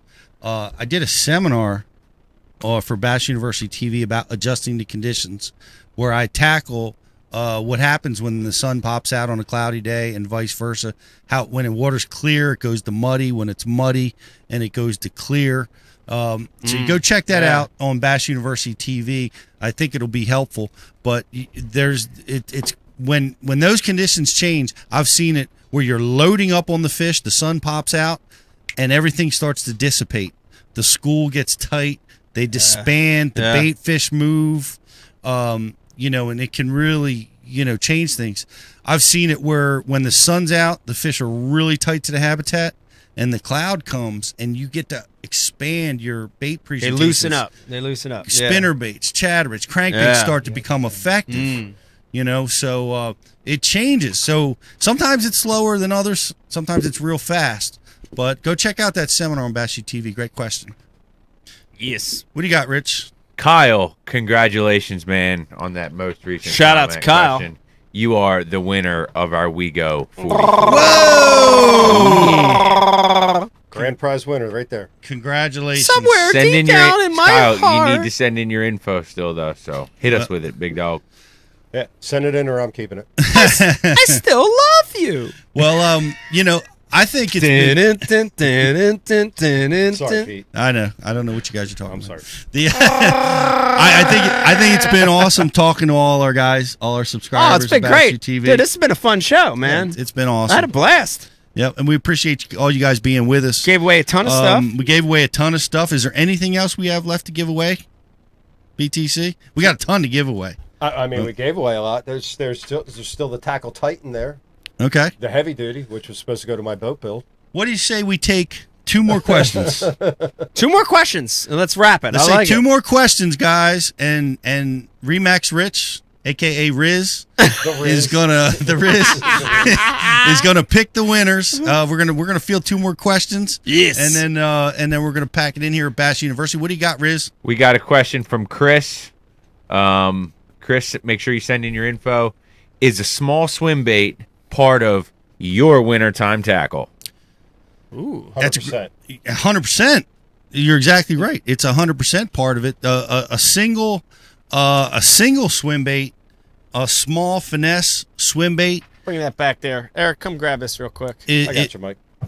You got me. Is another excellent wintertime tactic. As a matter of fact, like I said, you can see Paul Mueller jacking giant smallmouth on Bass University TV. It is an extremely valuable tool. It mimics a bait fish. You're fishing around the bait fish in the winter. I highly recommend putting that in your arsenal. Yeah, finesse swim bait. You know, the question there is interesting because, Pete, when we were young, forever ago, there was no finesse swim bait. It was a grub. And they really smoke rub. They really are interchangeable. And I brought a few, but I love a finesse swim bait. I love a finesse swim bait on light line and a spinning rod. To show you a couple of my favorite, the Berkeley Ripple Shad, which has this a little tab tail for when it's really tough and really cold. When it's cold and a little warming or fish are a little more aggressive, classic curl tail grub, Berkeley Power Grub.